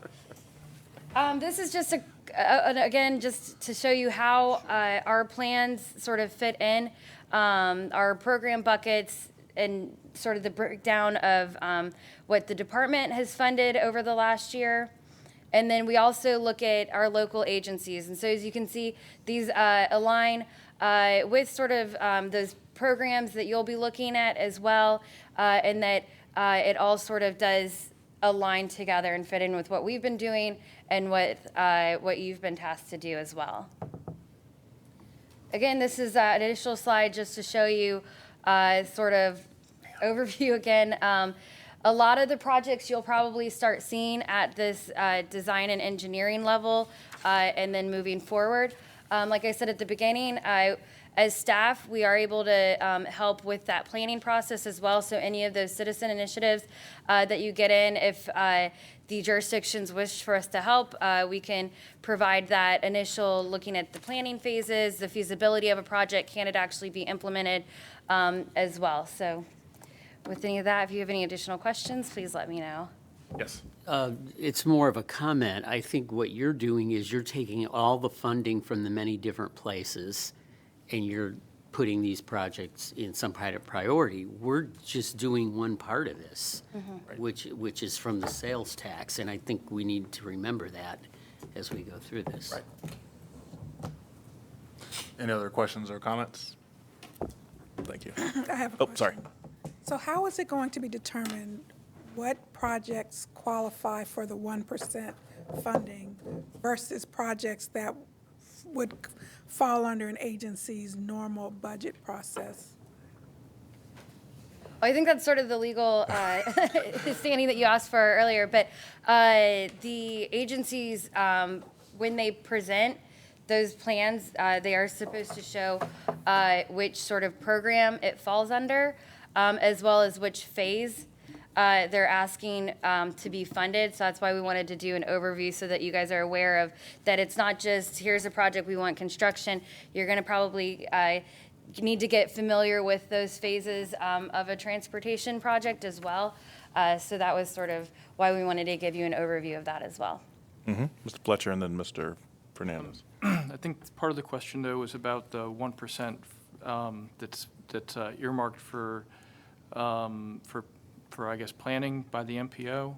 So I hadn't thought about that till just now when she said that, but I don't know how that money's getting programmed. That's a good, interesting question.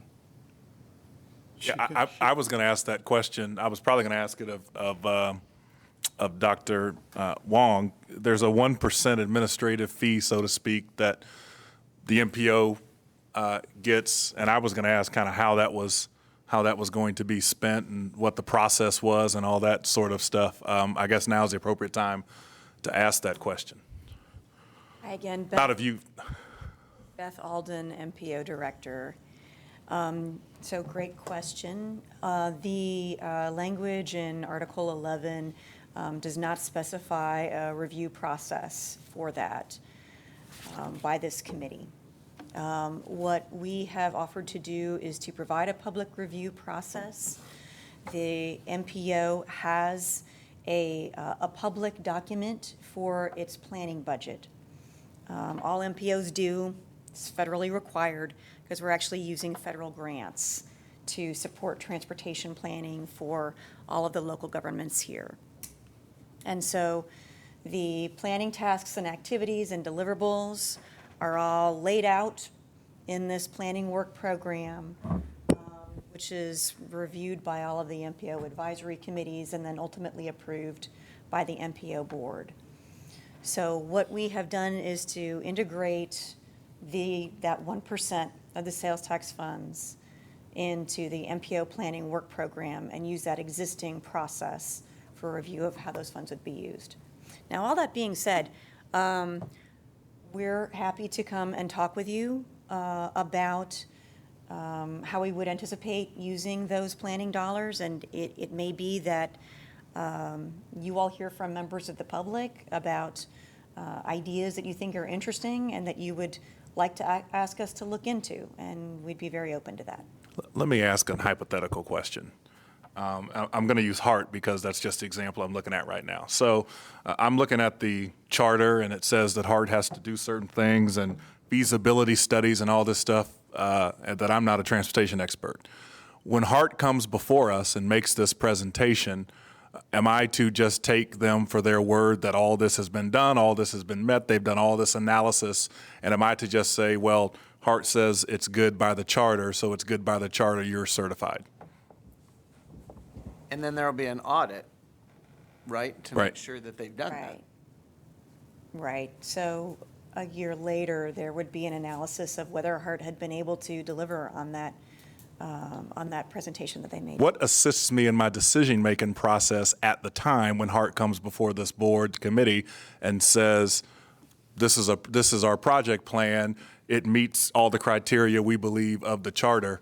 What assists me in my ability to, quote, I guess, verify what HART's telling me? Well, I think you probably want to talk with your counsel about what your action is. Well, I'm not suggesting they're lying. I'm asking for our ability to independently analyze what comes to us rather than we're listening to the agency tell us what they want. Everybody's coming here because they want a piece of the money.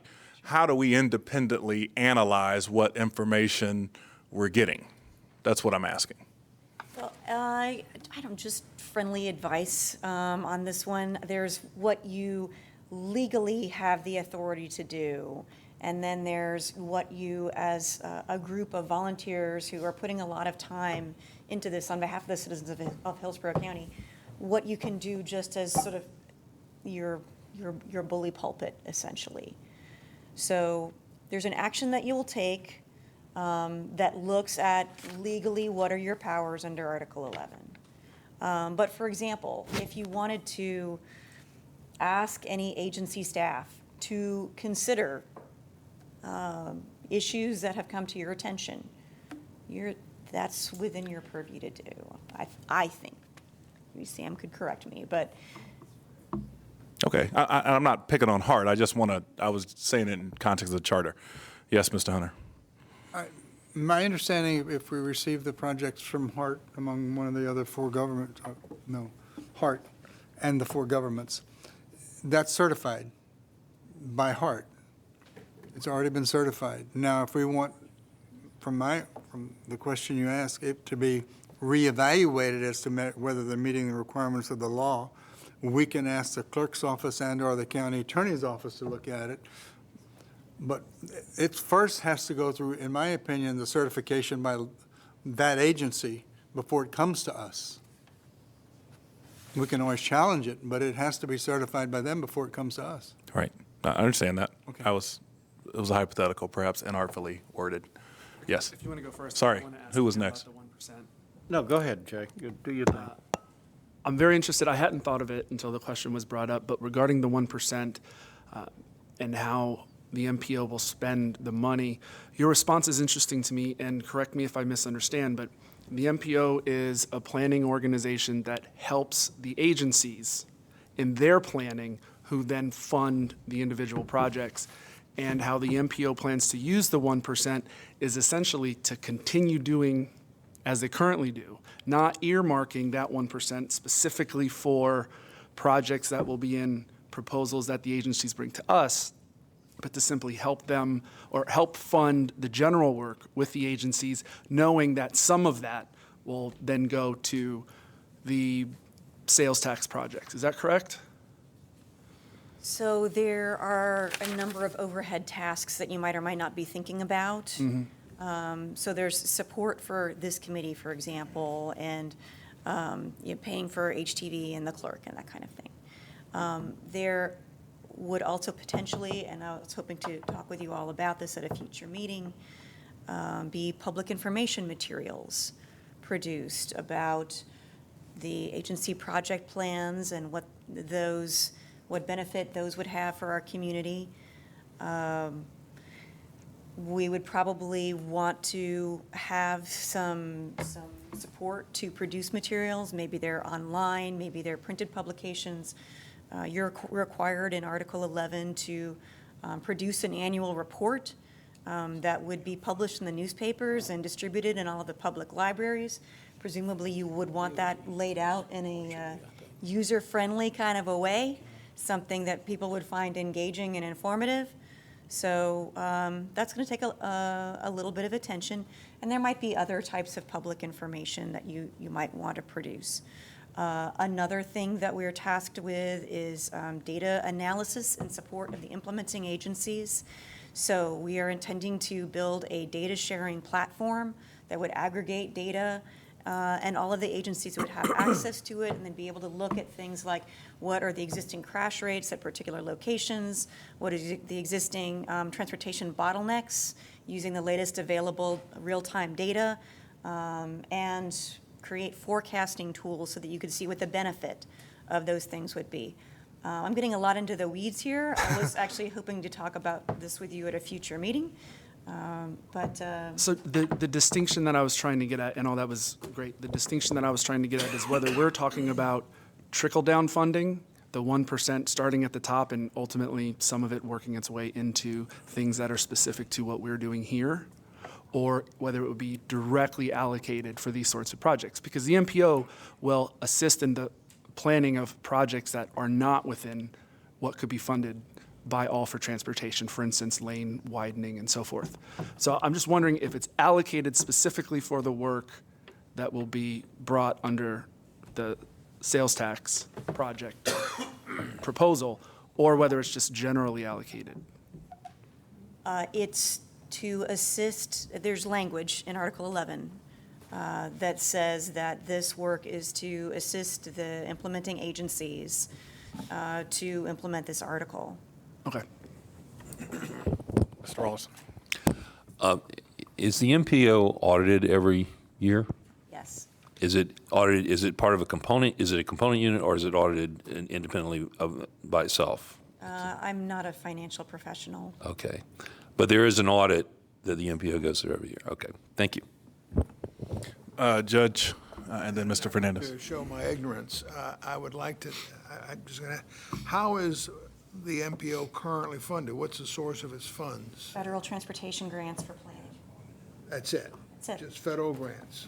We have a little bit of a state grant, yes. Okay, nothing from the county government, no budgetary portion comes from Hillsborough County or any of the other agencies? Hillsborough County provides a lot of in-kind support. So, for example, they provide us with space in this office building. But no direct funding to buy envelopes or anything of that nature? There is also a 10% match for one of the grants. Okay, so you get a state grant and the county matches that, and then you get some federal grants. So this 1% would be obviously in addition to any grant money you're getting or anything. That's correct. Mr. Fernandez. Thank you, Chair. Two things, real quick. First of all, I just want to be clear in my head. I'm envisioning the pie with all the slivers cut out of it, the 45%, the 50-some-odd%, and all of that.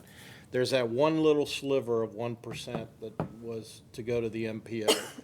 That's the 1% that we've been talking about, not the 1% sales tax, but the 1% of the 100% of the sales tax. And that 1% is the thing that's supposed to be dedicated to the MPO to provide administrative support for, among other things, what we do here. Right, support for the IOC and assisting the implementing agencies. And probably to help Mr. Hamilton with his handsomely fees and those kinds of things. There are expenses related to all this, and that's what that 1% is supposed to be for, right? Yeah, okay. That's not about highway widening, that's about administrative costs. Okay. The other question I had, and this is by no means a negative to you, Sarah. You did your usual stellar job, and thank you. But I just want to be clear. At the end of the meeting last month, it's the last line of our minutes that we approved here. I think it's the last line. Yeah. It says, Attorney Fernandez suggested the IOC run through an abbreviated project presentation at the next meeting. When I was reading the agenda, for some odd reason, I thought that, what you just did, was going to do this, what I asked for last month. So is this coming from you, Dr. Wong? You're going to be doing an abbreviated project presentation for us? My next presentation will end with that, an opportunity to kind of review the process of receiving the plans and going over what you might see in the project plans. Next month? No, at the end of this meeting today. You're going to do that now, but that's to be basically like a mock trial, if you will, for what we're going to see for real next month. And that's what you're going to do next. Okay, thank you. I appreciate it. All right. Mr. Fletcher? No, I'm good. The point is, Okay. this 1% isn't to build anything. It's planning and support. So, We don't implement projects as an NGO staff. Okay. Thank you. Are we moving on to the next presentation? Unless there's any more questions. No, I don't think so. Yeah, okay. We will move on to B, MPO 2045 Needs Assessment and Practice Certification Review for Compliance. Thanks for having me back. All right, so I think you all understand that by now our goal for this meeting is to bring you up to speed and make you transportation experts in 2 hours. We've only got about 15 minutes left, so I hope I cover everything that you need. I'm going to brief you on an assessment that the MPO produces every 5 years. And I'm also going to cover a little bit of background information that I think might be helpful to you to understand why those formulas in the ordinance are so important and where they originate from. So as the staff attorney mentioned earlier, Sam mentioned that last week the BOCC adopted an ordinance which reinstated the allocation formulas that were originally part of the charter language, but which were struck by the trial court. No one has really asked that question yet, but it is an important question to ask, is where those formulas come from, or where that formula comes from, and what the significance of it is. The first thing to note is that not all of the agencies receiving a portion of these funds are bound by the allocation formula. HART has a formula that it has to allocate certain money, or has a formula that it has to abide by and allocate a percentage of its revenue towards certain projects. The municipal agencies, City of Tampa and Hillsborough County, because they receive more than 5% of the surtax revenue each year, they also have to abide by the formula. The population in the cities of Temple Terrace and Plant City and the MPO, because we have special section dedicated to us in the charter language, we don't have to abide by these allocation formula. But I will say that in the project plans that I have seen, at least Temple Terrace, they tried to mimic the allocation formula that you're going to see now. So this presentation and this whole meeting actually have been fairly MPO heavy, but the story of where that allocation formula comes from begins with the MPO. I apologize that it's really small, but you're looking at graphics that were produced in 2014. So in 2014, we completed the 2040 long-range plan needs assessment. We looked at how much money was being spent by all of the agencies in Hillsborough County on transportation projects and what those funds were being used for. The revenue sources and the amount of funding are shown in the bar chart on the far right in blue, and the transportation project categories that those revenues fund are on the left. The categories colored in light orange indicate that that project category is receiving a very low level of funding, level 1, as Sarah explained. That means that the performance for each one of those project categories is not very high. The two that you can hardly see on that bar chart are colored in light green. Those are funded at level 2. That means that performance is slightly better than orange, but not good enough to meet public expectations. And the one in dark green means that it's performing fairly well. So bridges in this county were funded fairly well for maintenance, no safety risks. They may be obsolete from a design perspective, but they're actually meeting expectations. Again, most of the programs being funded are at a level 1. 2 of them were at level 2, and 1 was at level 3. Okay, so that was a chart showing you what the performance was at the 2014 level of funding. In 2014, we also conducted a pretty large public survey, and we asked residents of Hillsborough County what level of performance in each of those categories do they want? Not what they have, but what do they want? And we also showed them how much it would cost to achieve that level of performance in each one of these categories.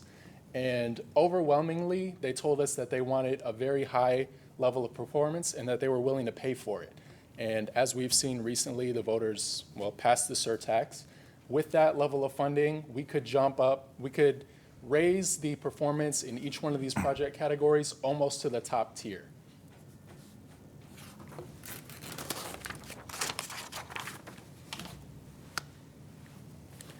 All right, so we determined for the public how much money it would cost to bring each of those project categories up to a high level of performance. And you can see what the cost breakdown would be by transit expenditures, non-transit, and in our 2040 plan, we left 8% of that budget unallocated. The formula that appeared in the original charter language very closely mimics the pie chart that we produced on the right.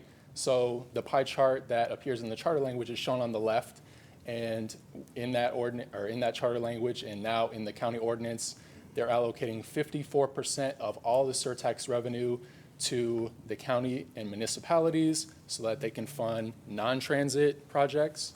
45% goes to HART for those transit projects, and 1% is coming to the MPO. Jay. How do you define transit? Transit is modes that's using, there's 2 kinds of transit that are listed explicitly in this section of the charter language and the ordinance. One would be expansion of bus service. So this could fund things like circulator. I'm not a transit expert. I can't think of all the kinds, but funding existing buses like what you would catch if you hopped out at a bus stop right now. Another portion of those transit expenditures would fund fixed guideway rail, so things like the streetcar, light rail, if that happens to come sometime in the future. Does that answer your question? Non-automobile transit. It's all non-automobile. Well, not non-automobile. I mean, a bus is an automobile, but. Fair enough. Right. Sorry, I almost confused myself. All right, does that answer the question? Yes, thank you. Okay. All right, so these 2 pie charts show the non-transit allocations. The right is what our MPO 2040 plan allocated, and on the left is the allocation formula that appears in the charter language. You can see that they really closely mimic one another. That funding is broken down across 5 project categories.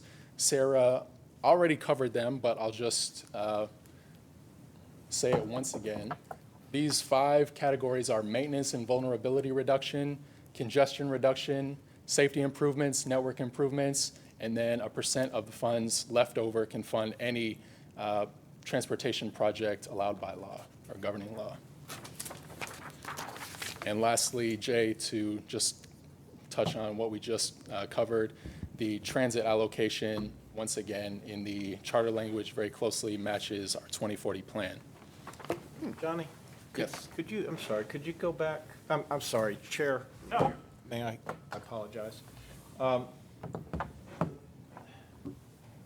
These 2 pie charts, this isn't a function of serendipity, right? I mean, the folks that came up with the AFT language looked at what you all had done and came up with something that came close to mirroring it. Is that not fair? I believe so.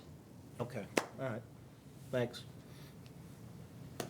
All right, so this second section, since we've already covered where those allocation formula come from and what the significance of them are, we want to show you what condition the transportation system is in today.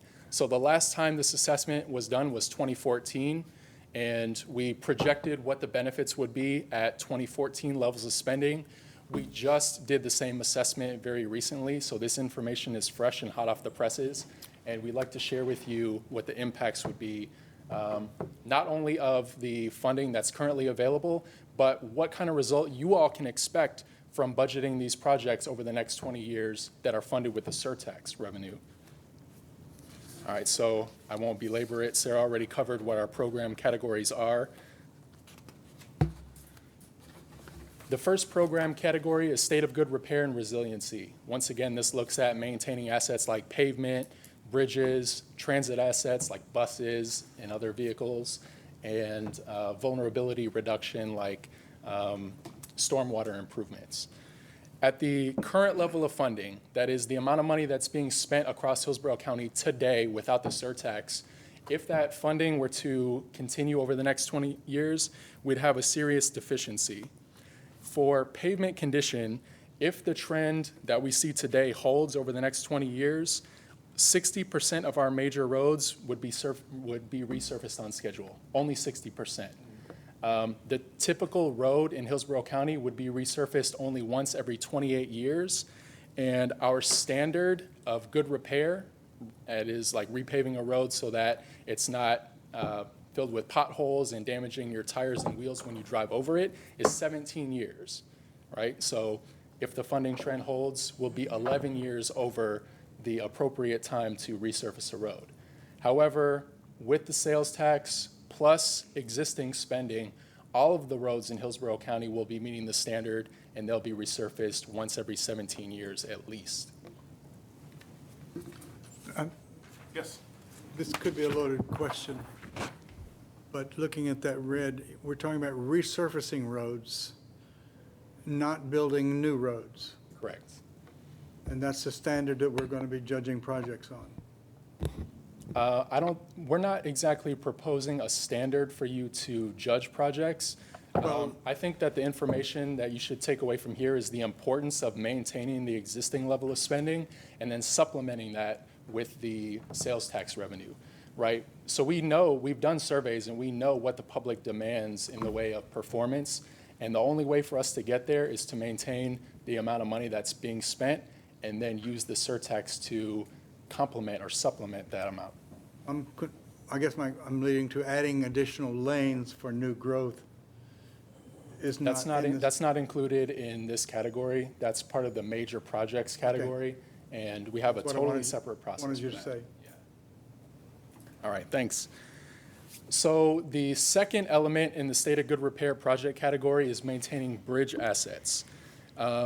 We looked at how much money is being spent in 2019, and if that funding trend holds, we'd be able to do continued routine maintenance on an annual basis so that we can maintain the safety and usability of bridges.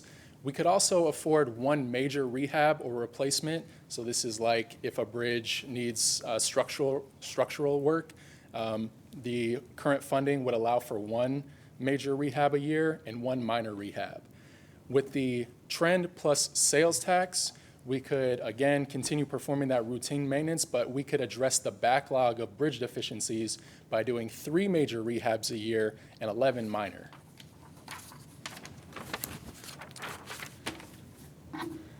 For transit assets, again, if we have the current level of funding, that would result in a significant shortfall, and that would prevent HART from replacing its buses every 12 years, which is its standard.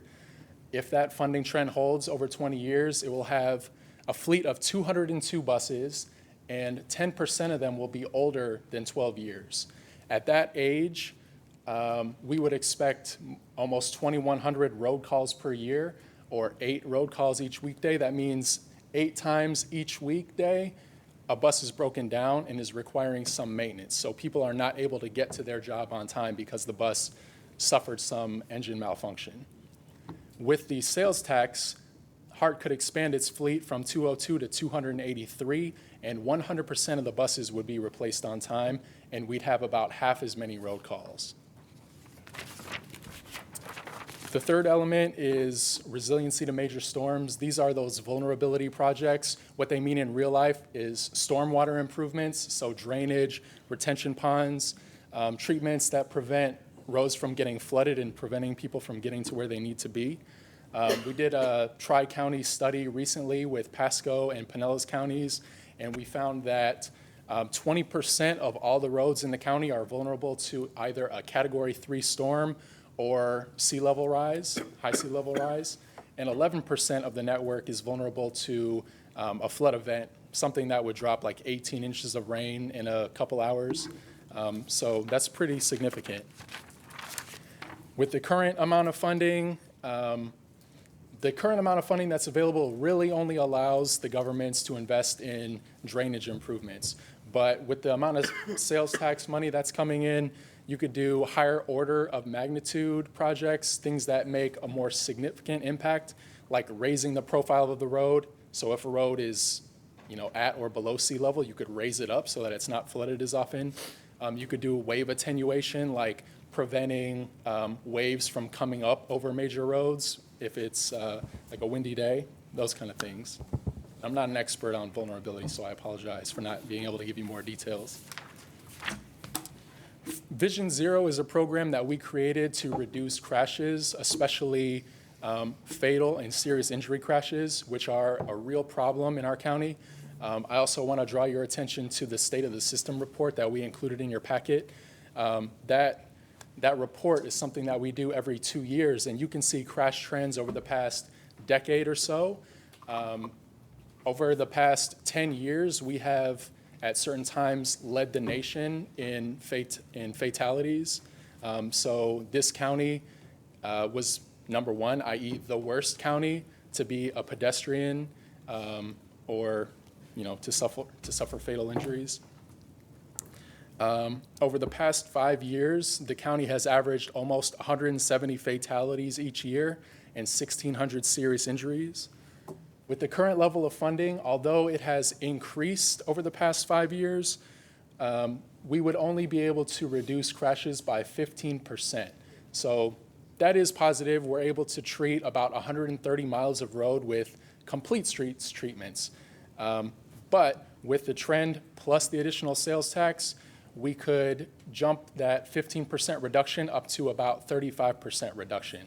And that's all crashes across all modes, bike, pedestrian, vehicle to vehicle. That'd be 35% fewer fatalities and serious injuries each year. What that means in the way of projects that you might see in a project plan is that we could, over the next 20 years, do complete streets treatments on 350 miles of the worst crash corridors in the county. So you could tackle that problem by addressing the worst roads. We could fill in sidewalks and build sidewalks where they currently don't exist on 1,400 miles of road. And we could put streetlights on 500 miles of currently unlit roads in the county. Smart cities, let me define that for you a little bit. So when we're talking about a road that has a significant traffic problem, one of the ways that you could alleviate that problem is by putting in a new lane. And of course, we know for a time that will address congestion because people will have a new lane to drive in. Another way to address it is with technological and operational improvements. And that second category is really what Smart Cities focuses on. It's about attempting to alleviate congestion without widening roads, which are really quite an expensive treatment. We modeled congestion on all of our major roads in the county, and we projected that if nothing is done by the year 2045, delay or time spent in your car would increase almost 3 times. So if you're stuck in your car for 20 minutes each day, by 2045, that could become an hour. If we continue to invest the amount of money that's currently being spent, we could reduce delay by 40% on 110 miles of major roads. But if we bump that spending up to trend plus the sales tax revenue, we'd see that same reduction on more than 190 miles of major roads, and you'd see a 30% improvement in your average commute time.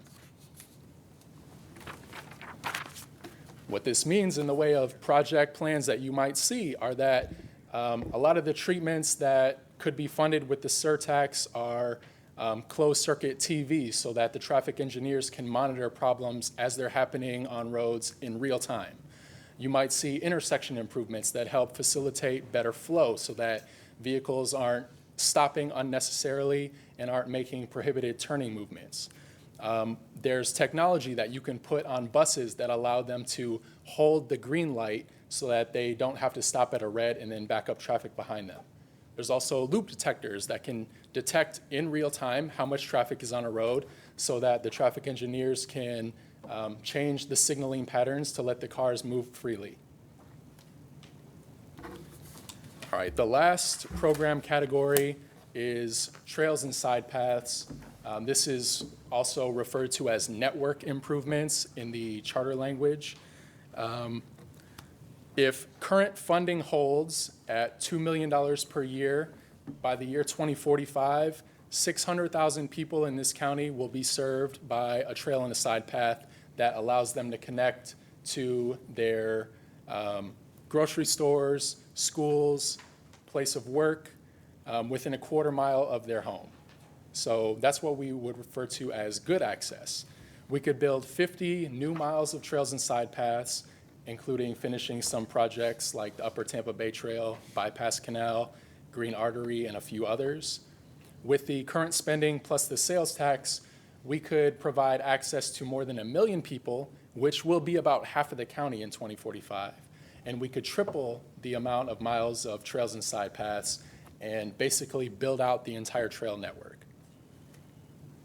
We could also use a portion of that money to invest in better transit service. So this would be that transit restricted portion that funds expanding bus service or investing in alternative transit modes. At the current trend, about 300 miles of roads would have frequent service or better, and about a third of the county's population and jobs would have great service. But with the surtax revenue, that number jumps up by about 500 miles. So about 800 miles of roads in total would have frequent service or better, and half the population would have great service. All right, so with all that background information, and I apologize, I know that I'm a little long in the tooth anyway. I want to move as quickly as possible, but also give you an opportunity to kind of get acclimated to what you might see in these project plans. So this is the last section. It was difficult to schedule an agency representative to come and present the project plans, so we had to select some draft. They're not necessarily fake projects. You will see a lot of projects in the plans that very closely mimic what you'll see on the screen in a moment, but these are draft plans, and we also have some suggestions for how you might go about certifying compliance with the governing law. So this is a sample of what you might be presented with, a very small portion. The project plan that I looked at today was City of Tampa's, and it was many times the length of these 5 projects that I've included.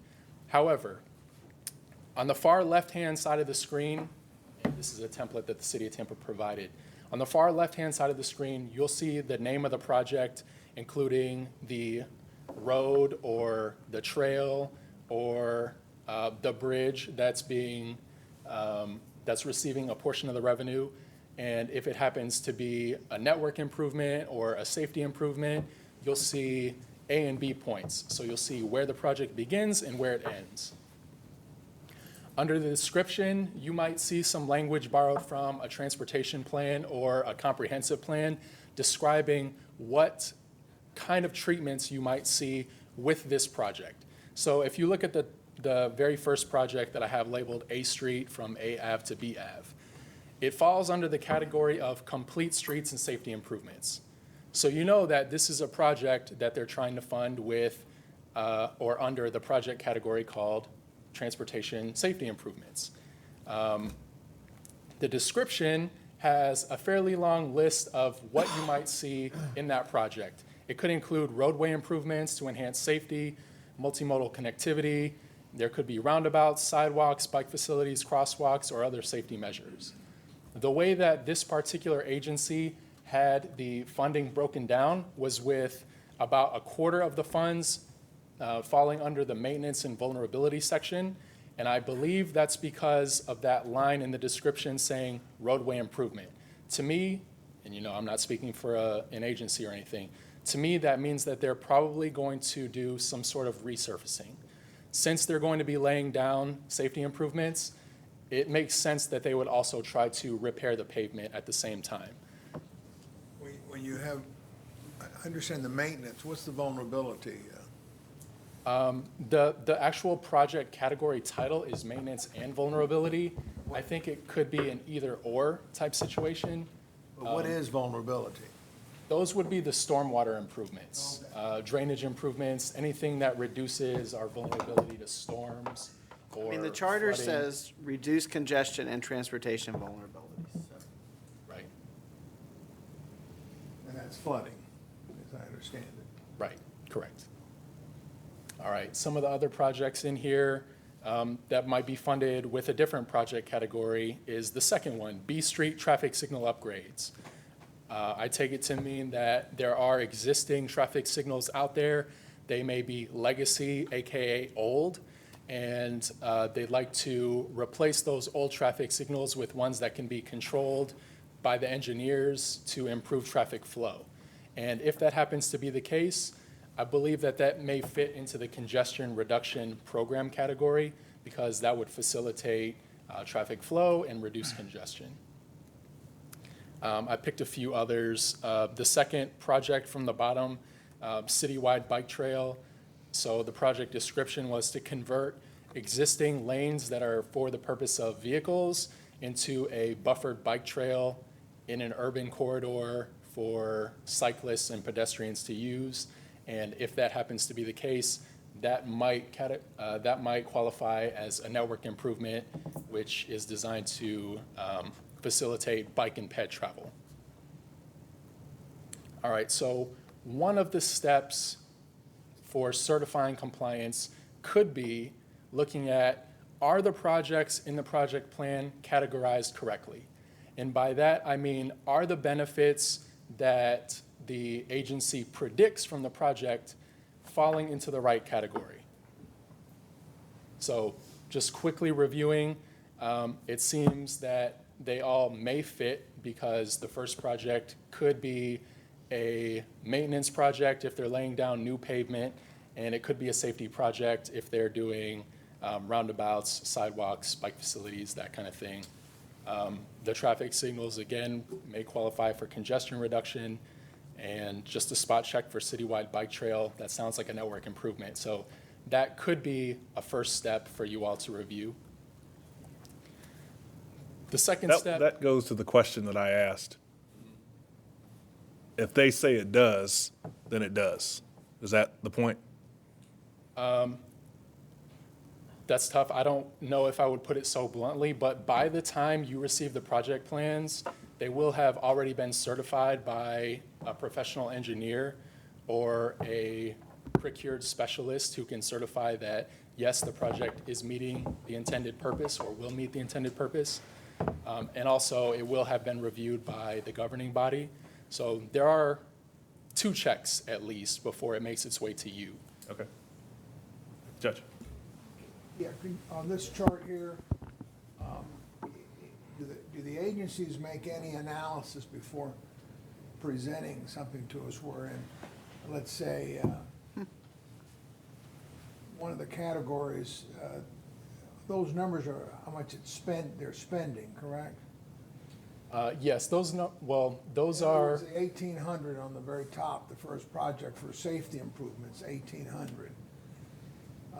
That's how much they're gonna spend for that, maintenance and mobility, another 4. So that's where they get the 2.2 million. Yes. Okay, so they do it that way. All right, so when you talk about network improvements, what is that? What is a network improvement? Give me an example. Those are projects to improve bike and pedestrian mobility. So that could be a new sidewalk, it could be a new bike trail, it could be a multi-use trail.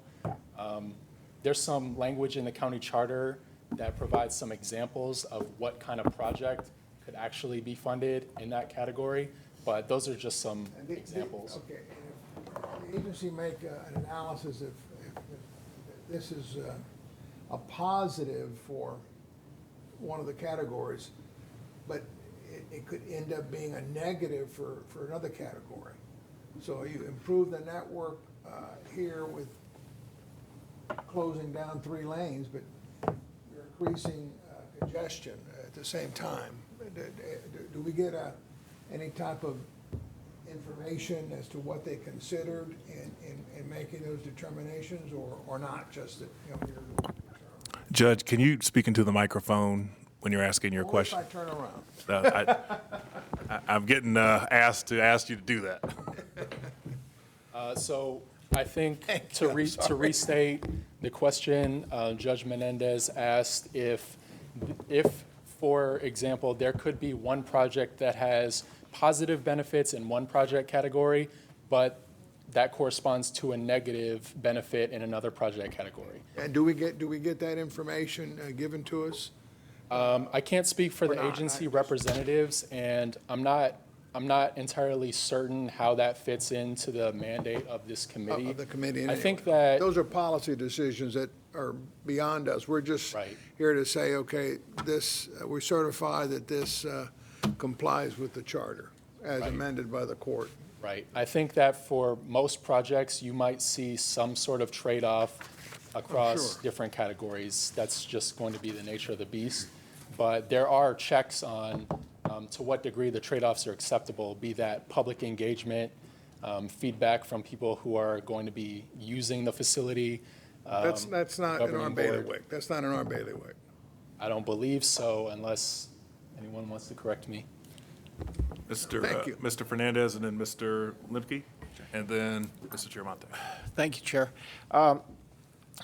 Johnny, I'm sorry, Dr. Wong, top line, let's just pick on that for a minute. They're giving us to analyze a project that they're estimating 2.2, that's million, right? Yes. Okay. Is the message to us that that's the cost of the total project? Or is that simply the cost of the portion of the project that they're asking for funding for from us? As in, top line might actually be a $4 million project, but they're looking to the surtax money to deal with a little better than half of it. Would that be a possibility? Yes, you're right. And you actually point out an error. Thanks. I need to correct that.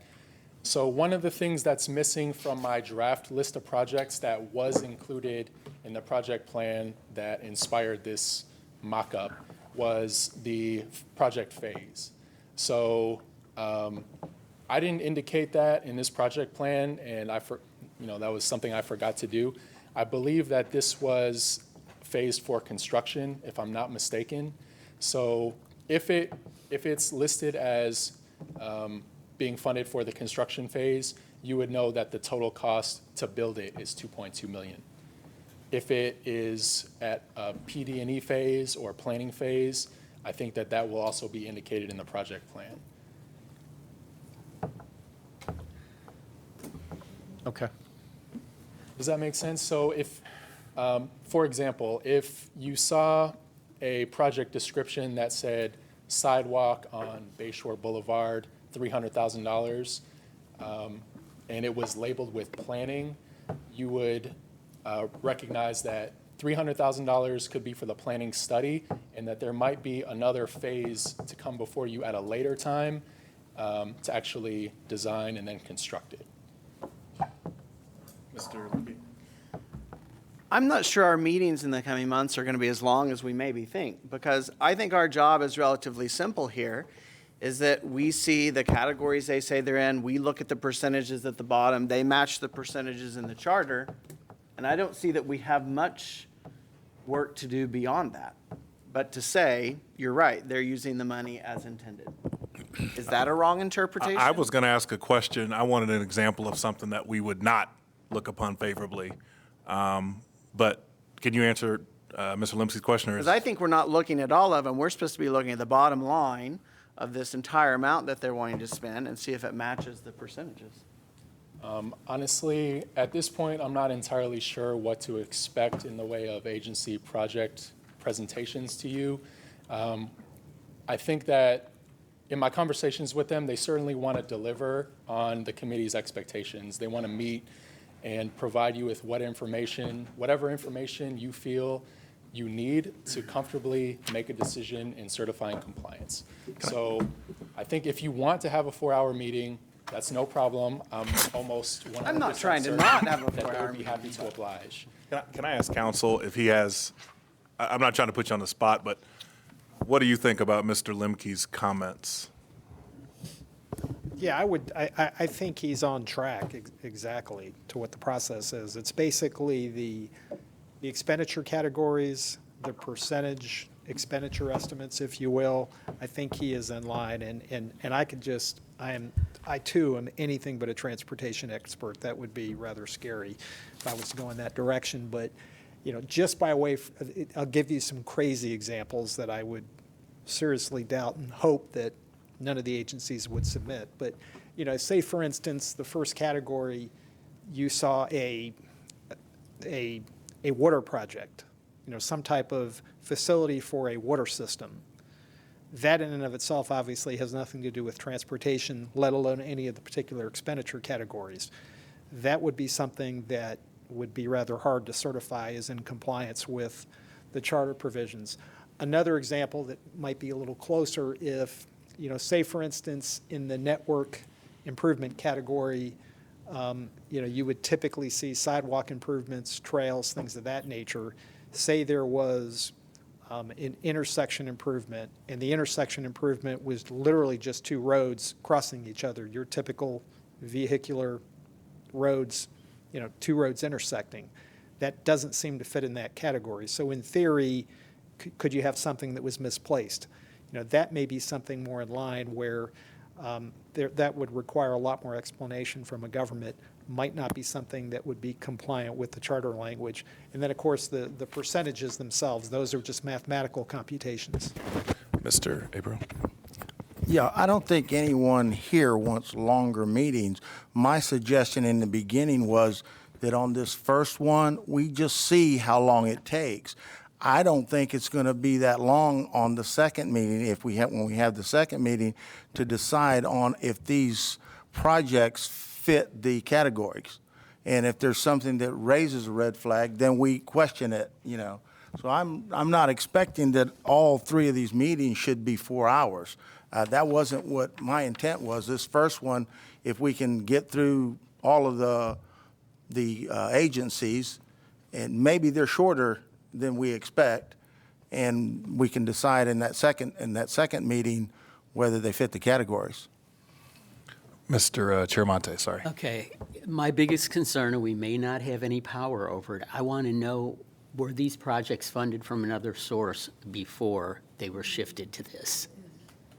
Because to me, the biggest issue, again, is all those great things you said were going to happen to us will not happen if they don't spend the money that they had in the trend scenario you had, and they simply just shift it over and try to make this tax cover that money. We're going to be in the same position we're in, and I don't believe that's what the citizens of this community wanted. So at least I think that information should be provided to us, whether we can use that as a basis or not of making a decision. But were any of these projects funded from another source that you showed us? These were all projects that I kind of created. Okay. And that information wasn't provided in the project plan that I kind of pulled these from. That's a request that I can pass along to the agencies and ask them to address in the presentation. I think we need to know that. Let me sort of enhance what Ray's talking about, because what he's saying is we want to make sure that each of the 4 governments' capital improvement program level of funding remains the same or continues to increase it as it has over the years for the various categories. In other words, it doesn't drop because we now have this funding source. And that's go the- spend it on something else. Yes. That's what my concern We- is. And maybe that's Well, at a minimum, tactfully worded to a local. we should ask Yes. that question when it's presented to us, but I would also I think we'd all like to see that information provided to us in the submittals that are given to us. Mr. Lemke? Just to address that a little bit, in my planning at my work, if, I know how much money I have for the next 5 years based on how much I assume I have this year. What I assume these agencies are going to do is speed up everything that they've had planned for the last 20 years. Yes, that would be great. That's what I would assume Okay, that they're well, going to do. That would be I've my been guess. in government too long to know that doesn't. For them? Yes. Mr. Chair, to Mr. Chair Monte's prior response, that was the assumption with the lottery as well, and it didn't happen. Mr. Fletcher? Dr. Wong, I want to kind of build on a hypothetical that Mr. Hamilton provided, where there's a road, it's under the transportation network category, but it's really just a road intersection. Is there going to be supporting documentation going with these that we could look at to kind of have a first cut as to whether we think that's the case or not? And how would we kind of really answer that question in an instance where it's marginal, which is the appropriate category for the project to go into? Right. So when we provide you with the project plans to give you opportunity to review, if you have any questions about any particular plan, you can send that question in an email to me, and I will reach out to the agency, try to get an answer, and whatever information or response I get back, I'll circulate to all of the committee members. So you can kind of use me to triage any questions you have, and whatever documentation you feel that you need, again, I keep saying it, to feel comfortable with your certification, I'll work hard with the agencies to make sure that you get it. Mr. Chair? So to piggyback on that, as a committee, is it our preference to submit our questions to Dr. Wong individually, or do we want to funnel all of that through our chair? I would tell you that you could go straight to Dr. Wong. How about that? Yeah, I Mr. don't- Fletcher, you had a question. I think that might be a violation of sunshine law if you pose a That's true, question to the yeah. chair. So the engineer certification, would it address these questions? I'm hoping that when we get these, we can look at the documents and kind of be pretty comfortable with the decision as opposed to having a lot of back and forth. I guess I would just encourage that the engineering certification pretty clearly address these questions as to where the projects go, and if there's any kind of ambiguity as to it, have an explanation as to why. I'm not really certain what documentation is provided to the engineers, but I'll find out and get back to you all. Thank you, Mr. Chair. So this is telling us what they're going to do, right? That is telling us what they're going to do, and we believe when they tell us what they're going to do. The audit is there to make sure they did what they told us they were going to do. Right. Is that overall how this is supposed to work? Yes. Okay, thank you. Yes. I have one more scenario. I'm building off maybe some of the scenarios. I guess my concern is I think the charter pretty clearly says no new lanes for added automobile capacity. Yes. But what if we get a project that just says, hey, we want you to build sidewalks, but that project is for the money is coming from somewhere else for new lanes, and it's a new 8-lane highway, and we're just putting sidewalks on it. Does that make sense? Yeah. So I worry a little bit about that will be used for the extra and those other projects, which maybe was your concern from earlier. Well, that's a different concern. If they build a new 8-lane road, they should be adding sidewalks as part of that construction, to me. It should not be waiving sidewalks. Right. Those are the kind of things I'm concerned about, because then the overall amount of money we were going to have gets reduced, and the money goes somewhere else. Sure. Right. I'm just concerned that I don't even know what the right questions to ask. That's kind of where I'm getting to, and so we need to make sure that we're able to do that. Mr. Warlison? Just on Ray's point, I couldn't agree with you more, 150%. But my question is this committee responsible to determine that? Probably not, but we could still talk about it. Absolutely, absolutely. I just want to make sure that. Pulpit, as she I'm said. sorry? Our bully pulpit, as she said. And I agree. I just want us to make sure we're focused on what our statutory requirement is and that we make sure we fulfill that. And as far as the other part, I agree with you, but you know what? That's the county commissioner's job, and the public has got to hold them accountable for that. That's enough. But they won't hold them accountable if they don't even know it's happening. Right, right. But we can assist in that, I Yes. think. Okay. I would certainly like a refresher. You did this at, I think, our first meeting. Under what scenarios can we not certify? What are the reasons for us to not look upon something favorably? So whether you send that to us, or I'd like that before the next meeting. Just you did a presentation on that. Yes, Mr. Rawls. As a for instance, if they tell us they're going to spend $1.8 million on safety improvements, but $530,000 of that is for software, that's not a compliance spending. How would we know that? I think that might be revealed at the conclusion of the audit. At the public hearing in April, you'll be presented with the results of the audit. And so if some sort of misappropriation of funds has occurred, you would know and have an opportunity to take action at that time. Okay. And I think that point that I've heard several of you make probably shouldn't be overstated. That I'm not entirely certain whether it's within the committee's jurisdiction, I guess, to, well, I don't know what leverage you have in the way of ensuring that funds aren't being reallocated to other purposes. But one of the things that this committee does have is a voice and media coverage. And possibly at a later time, we'd like to bring before you some opportunities to raise the profile of this committee and do some public information activities, maybe talk about processes for communicating messages to the public. So, yes. one point we continue to bounce over is the cities have already approved and governments already approved their capital improvement program, I think, for next year, beginning October 1st, so it's already approved. But a word of caution or concern we might express to them is that the level of service for, as an example, their other capital improvement efforts from their various funding sources, would remain the same as we look at funding or reviewing their projects for the sales tax. Somehow wording it so that they don't diminish, as we've been talking about.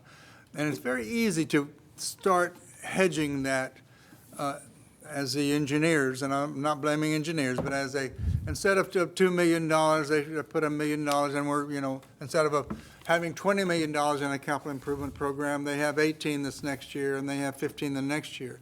And I think it's worth us saying it in advance, the same level of funding or more as their general budget funds for capital improvements. Pro rata goes up or down. We would encourage them to please consider that so that we can look at the use of these funds for what the intent of the citizens were when they approved this somehow. That ought to be said up front instead of at the end of our consideration. I agree. I don't know what, I don't know how to- clearly staff is communicating with you and asking what the preference of this committee is.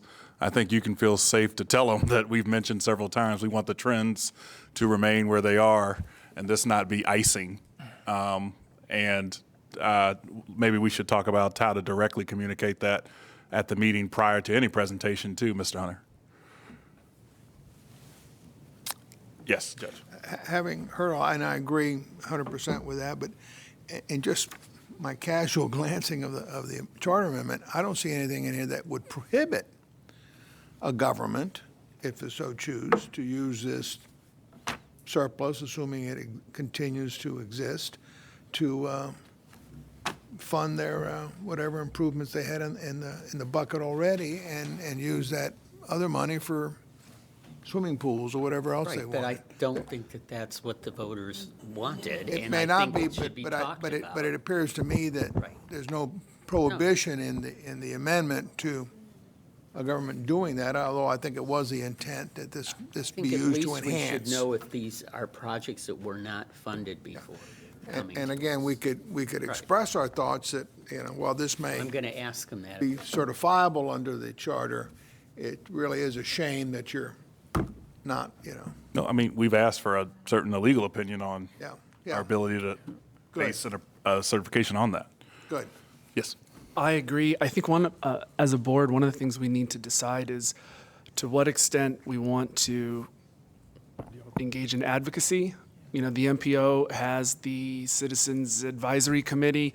They have no, correct me if I'm wrong, Dr. Wong, no authority, but they play a very important role in advocacy. And when we're talking about doing what we can to make sure the agencies comply with what the voters voted for, I think ultimately we would be doing that in the role of an advocate, not something that the charter amendment gives us authority to do. But it's also something that I think could be a really important component to what this board does. But that's also something I think we should talk about and agree on, because that's an extension of what we're strictly here to accomplish. I think we should accomplish giving the public accurate information so they know what's going on. We are going to, at the next meeting, talk about the public face of this board and what you all would like to see and how we might do that. That is something that staff is going to make a presentation about, and we'll talk about that directly. Mr. Rawls. Very quickly, and thank you for your patience. I think we need to be careful about advocacy.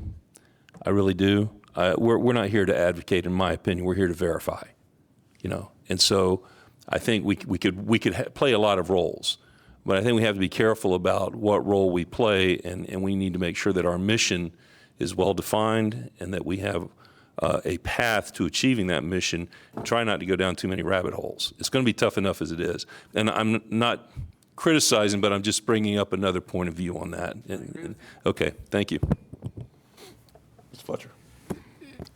I want to go back to the question I had earlier, which is when we get the materials, if it's something along this line, I'm going to have a lot of questions around how do we know that it meets the criteria in the charter. And I guess I would just kind of put out there is if the agencies don't provide a sufficient detail to make that decision, we may be looking, or I might be looking to you or whoever the appropriate technical people are to kind of help validate that we are within the bounds of the charter. And that's not something we really talked about today, but I did kind of want to put that out there.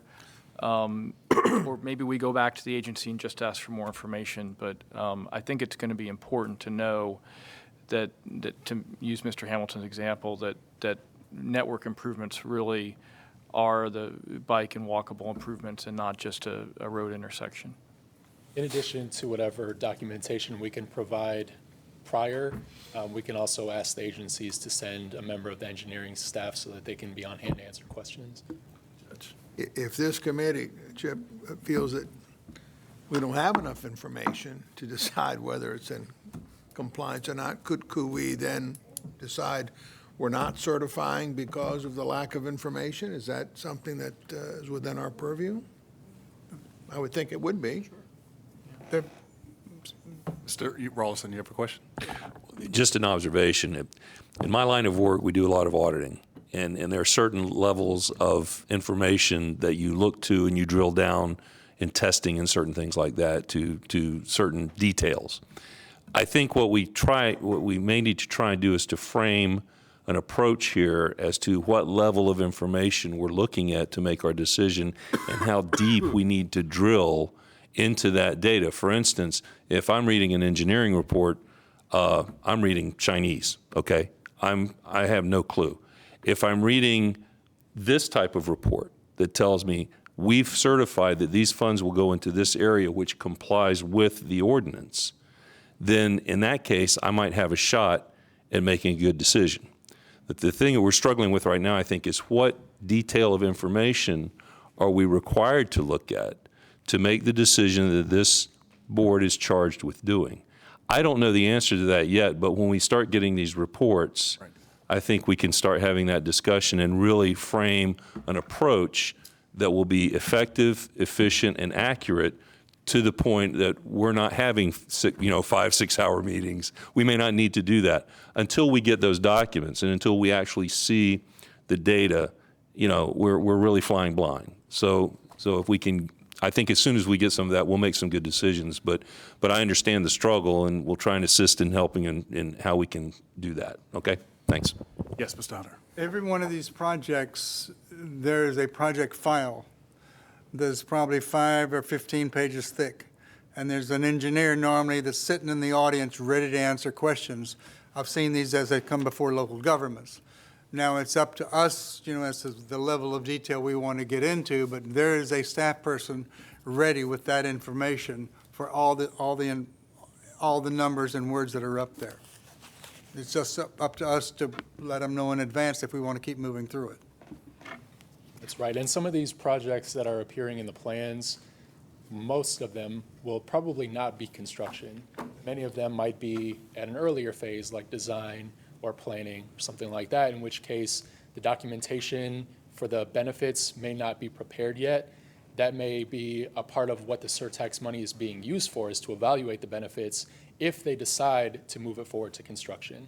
And Mr. Hunter was right. For some of these projects, a complete streets project or safety project, for example, will probably have a planning study available for you all to look at, and it can include information that the project manager prepared, like traffic counts, number of cyclists, number of pedestrians. They'll do a review of conflict points, things like that. If you want to dig into the details, that's totally fine. We can provide you with, again, whatever you feel you need to make a decision comfortably. We're not sure till we start doing it. I think that's the easy answer. So are you done with your presentation, Mr. Dr. I've got 2 more slides. I'll be real quick. So I think our first suggestion for how to formulate like a mental checklist would be, are the projects categorized correctly? And there's a number of resources that you can use to help you do that. And the second criterion in the checklist applies to the agencies that have to abide by the allocation formula. So that's Hart, Hillsborough County, and the city of Tampa. And the second thing that you would be looking at is, do the expenditures in each project category match the allocation formula as they're outlined in the ordinance? And so you might look at what the sum is for all of the project categories for each project, do a simple sum, and then divide by the total amount of the expenditure, come up with the percentages. And maintenance and vulnerability, for example, that project category requires at least 20% of the surtax revenue to go toward funding those projects. Congestion reduction, I believe, is either 26 or 27%. So anything greater than 26 or 27%, you're good. Safety improvements, again, that's either 26 or 27%. I get the 2 mixed up. Network improvements, 12% or more of the money has to go there. And you may see some projects that are using remaining funds. That's revenue that can be used to fund any of these categories. And if the division checks out, that might be another sign that you should certify compliance.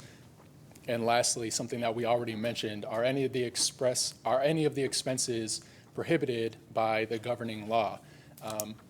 So not to pick on the airport, for example, but there is nothing in the charter language about using this revenue to build a new airfield. So if you happen to see an airport pop up, you would say, hey, that's not an authorized expense.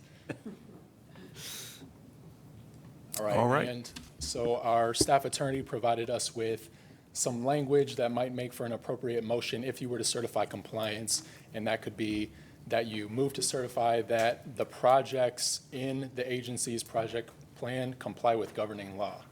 And that covers everything that Mr. Hamilton mentioned already, Florida state statutes, Article 11, anything in the interlocal that's appropriate or relevant, and the county ordinance. Judge Menendez. I think I had requested earlier copies of the Judge Barbas's decision as well as the recent ordinance. Could I also get a copy of the interlocal agreement and perhaps, although I can look it up, it'd be easier if you could just include it in an email to everybody, that Florida statute, so that we could have that material? All the documents that exist are on the website. I'll be happy to download everything, put it in a file, and email it out so that everyone has it accessible via email and website. Where are the materials for this? I'm just asking because I'm curious for this board meeting, because there's some things you're going through that weren't in the electronic agenda. Right, the PowerPoint presentations we didn't include in the agenda packet because they weren't ready yet. We were working on them up until a couple hours before this meeting. That's fine. But in the agenda packet, you'll see that the agenda is laid out, and each item has a write-up, like a couple paragraph summary of what the item is going to cover. And then if there are any attachments for that particular item, they'll be right after that. And you'll include these PowerPoints, they'll get uploaded to the website at some point? We hadn't planned on putting them on the website because they eat up a lot of space on our site, but we can provide you with a download. How else would I get the PowerPoints if they weren't electronic and they're not on the website? I can email them to you as soon as they're ready. Okay, yeah, I would say we need those documents sent to us just so we have them. Mr. Lim. One quick point. So there's the sample language for this motion. In the letter from Hart's General Counsel, they recommended that, but also saying something like, we approve the project plan if that authority is reinstated. So I don't know, I would love to hear about that, because I think we're flying blind a little bit because this goes before the Supreme Court in February, is that right? Something like that? Yeah, I can address that, though. I would very strongly recommend you not do that, because current law, that is not your authority. If we had a circumstance where that authority was reinstated, I think there would be more than sufficient time. If you had the prior certification, there'd likewise be an approval, but they're really two different animals.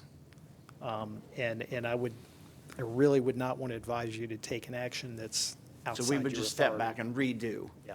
Okay. Mr. Rawls. Thank you. Let's suppose that we go through the process and we've certified, approved, done whatever, and the projects move forward, they're funded, and they're completed. And let's say that we missed something. We had an intersection that didn't comply or whatever that monies were spent on, and that came out in the audit. What happens then? That's an issue I can't speak to. I'm not certain. I would probably wait until we get a representative from the clerk's office and pose that question. Let's find out. Thank you. Any other, are you done with your presentation? Yes. All right. Any questions, or we've asked a lot while I was going. We appreciate that. Thank you. Let's move on to any old business or new business we might have. I think we got into some good discussions that we needed to get into, and we'll get some answers on some of the issues we asked about. All right, we are ready to go. Then I will adjourn the meeting unless someone has an objection to that. Otherwise, we are adjourned. Thank you. Thank you.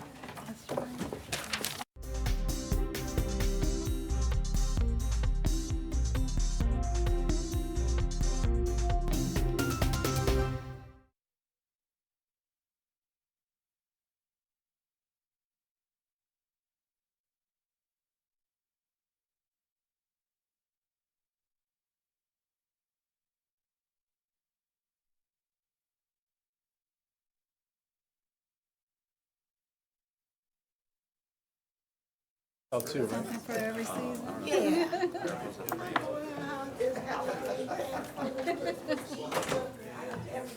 I try.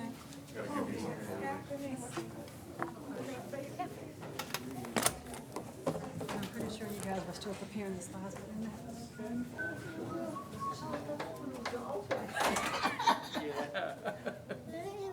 What's your name?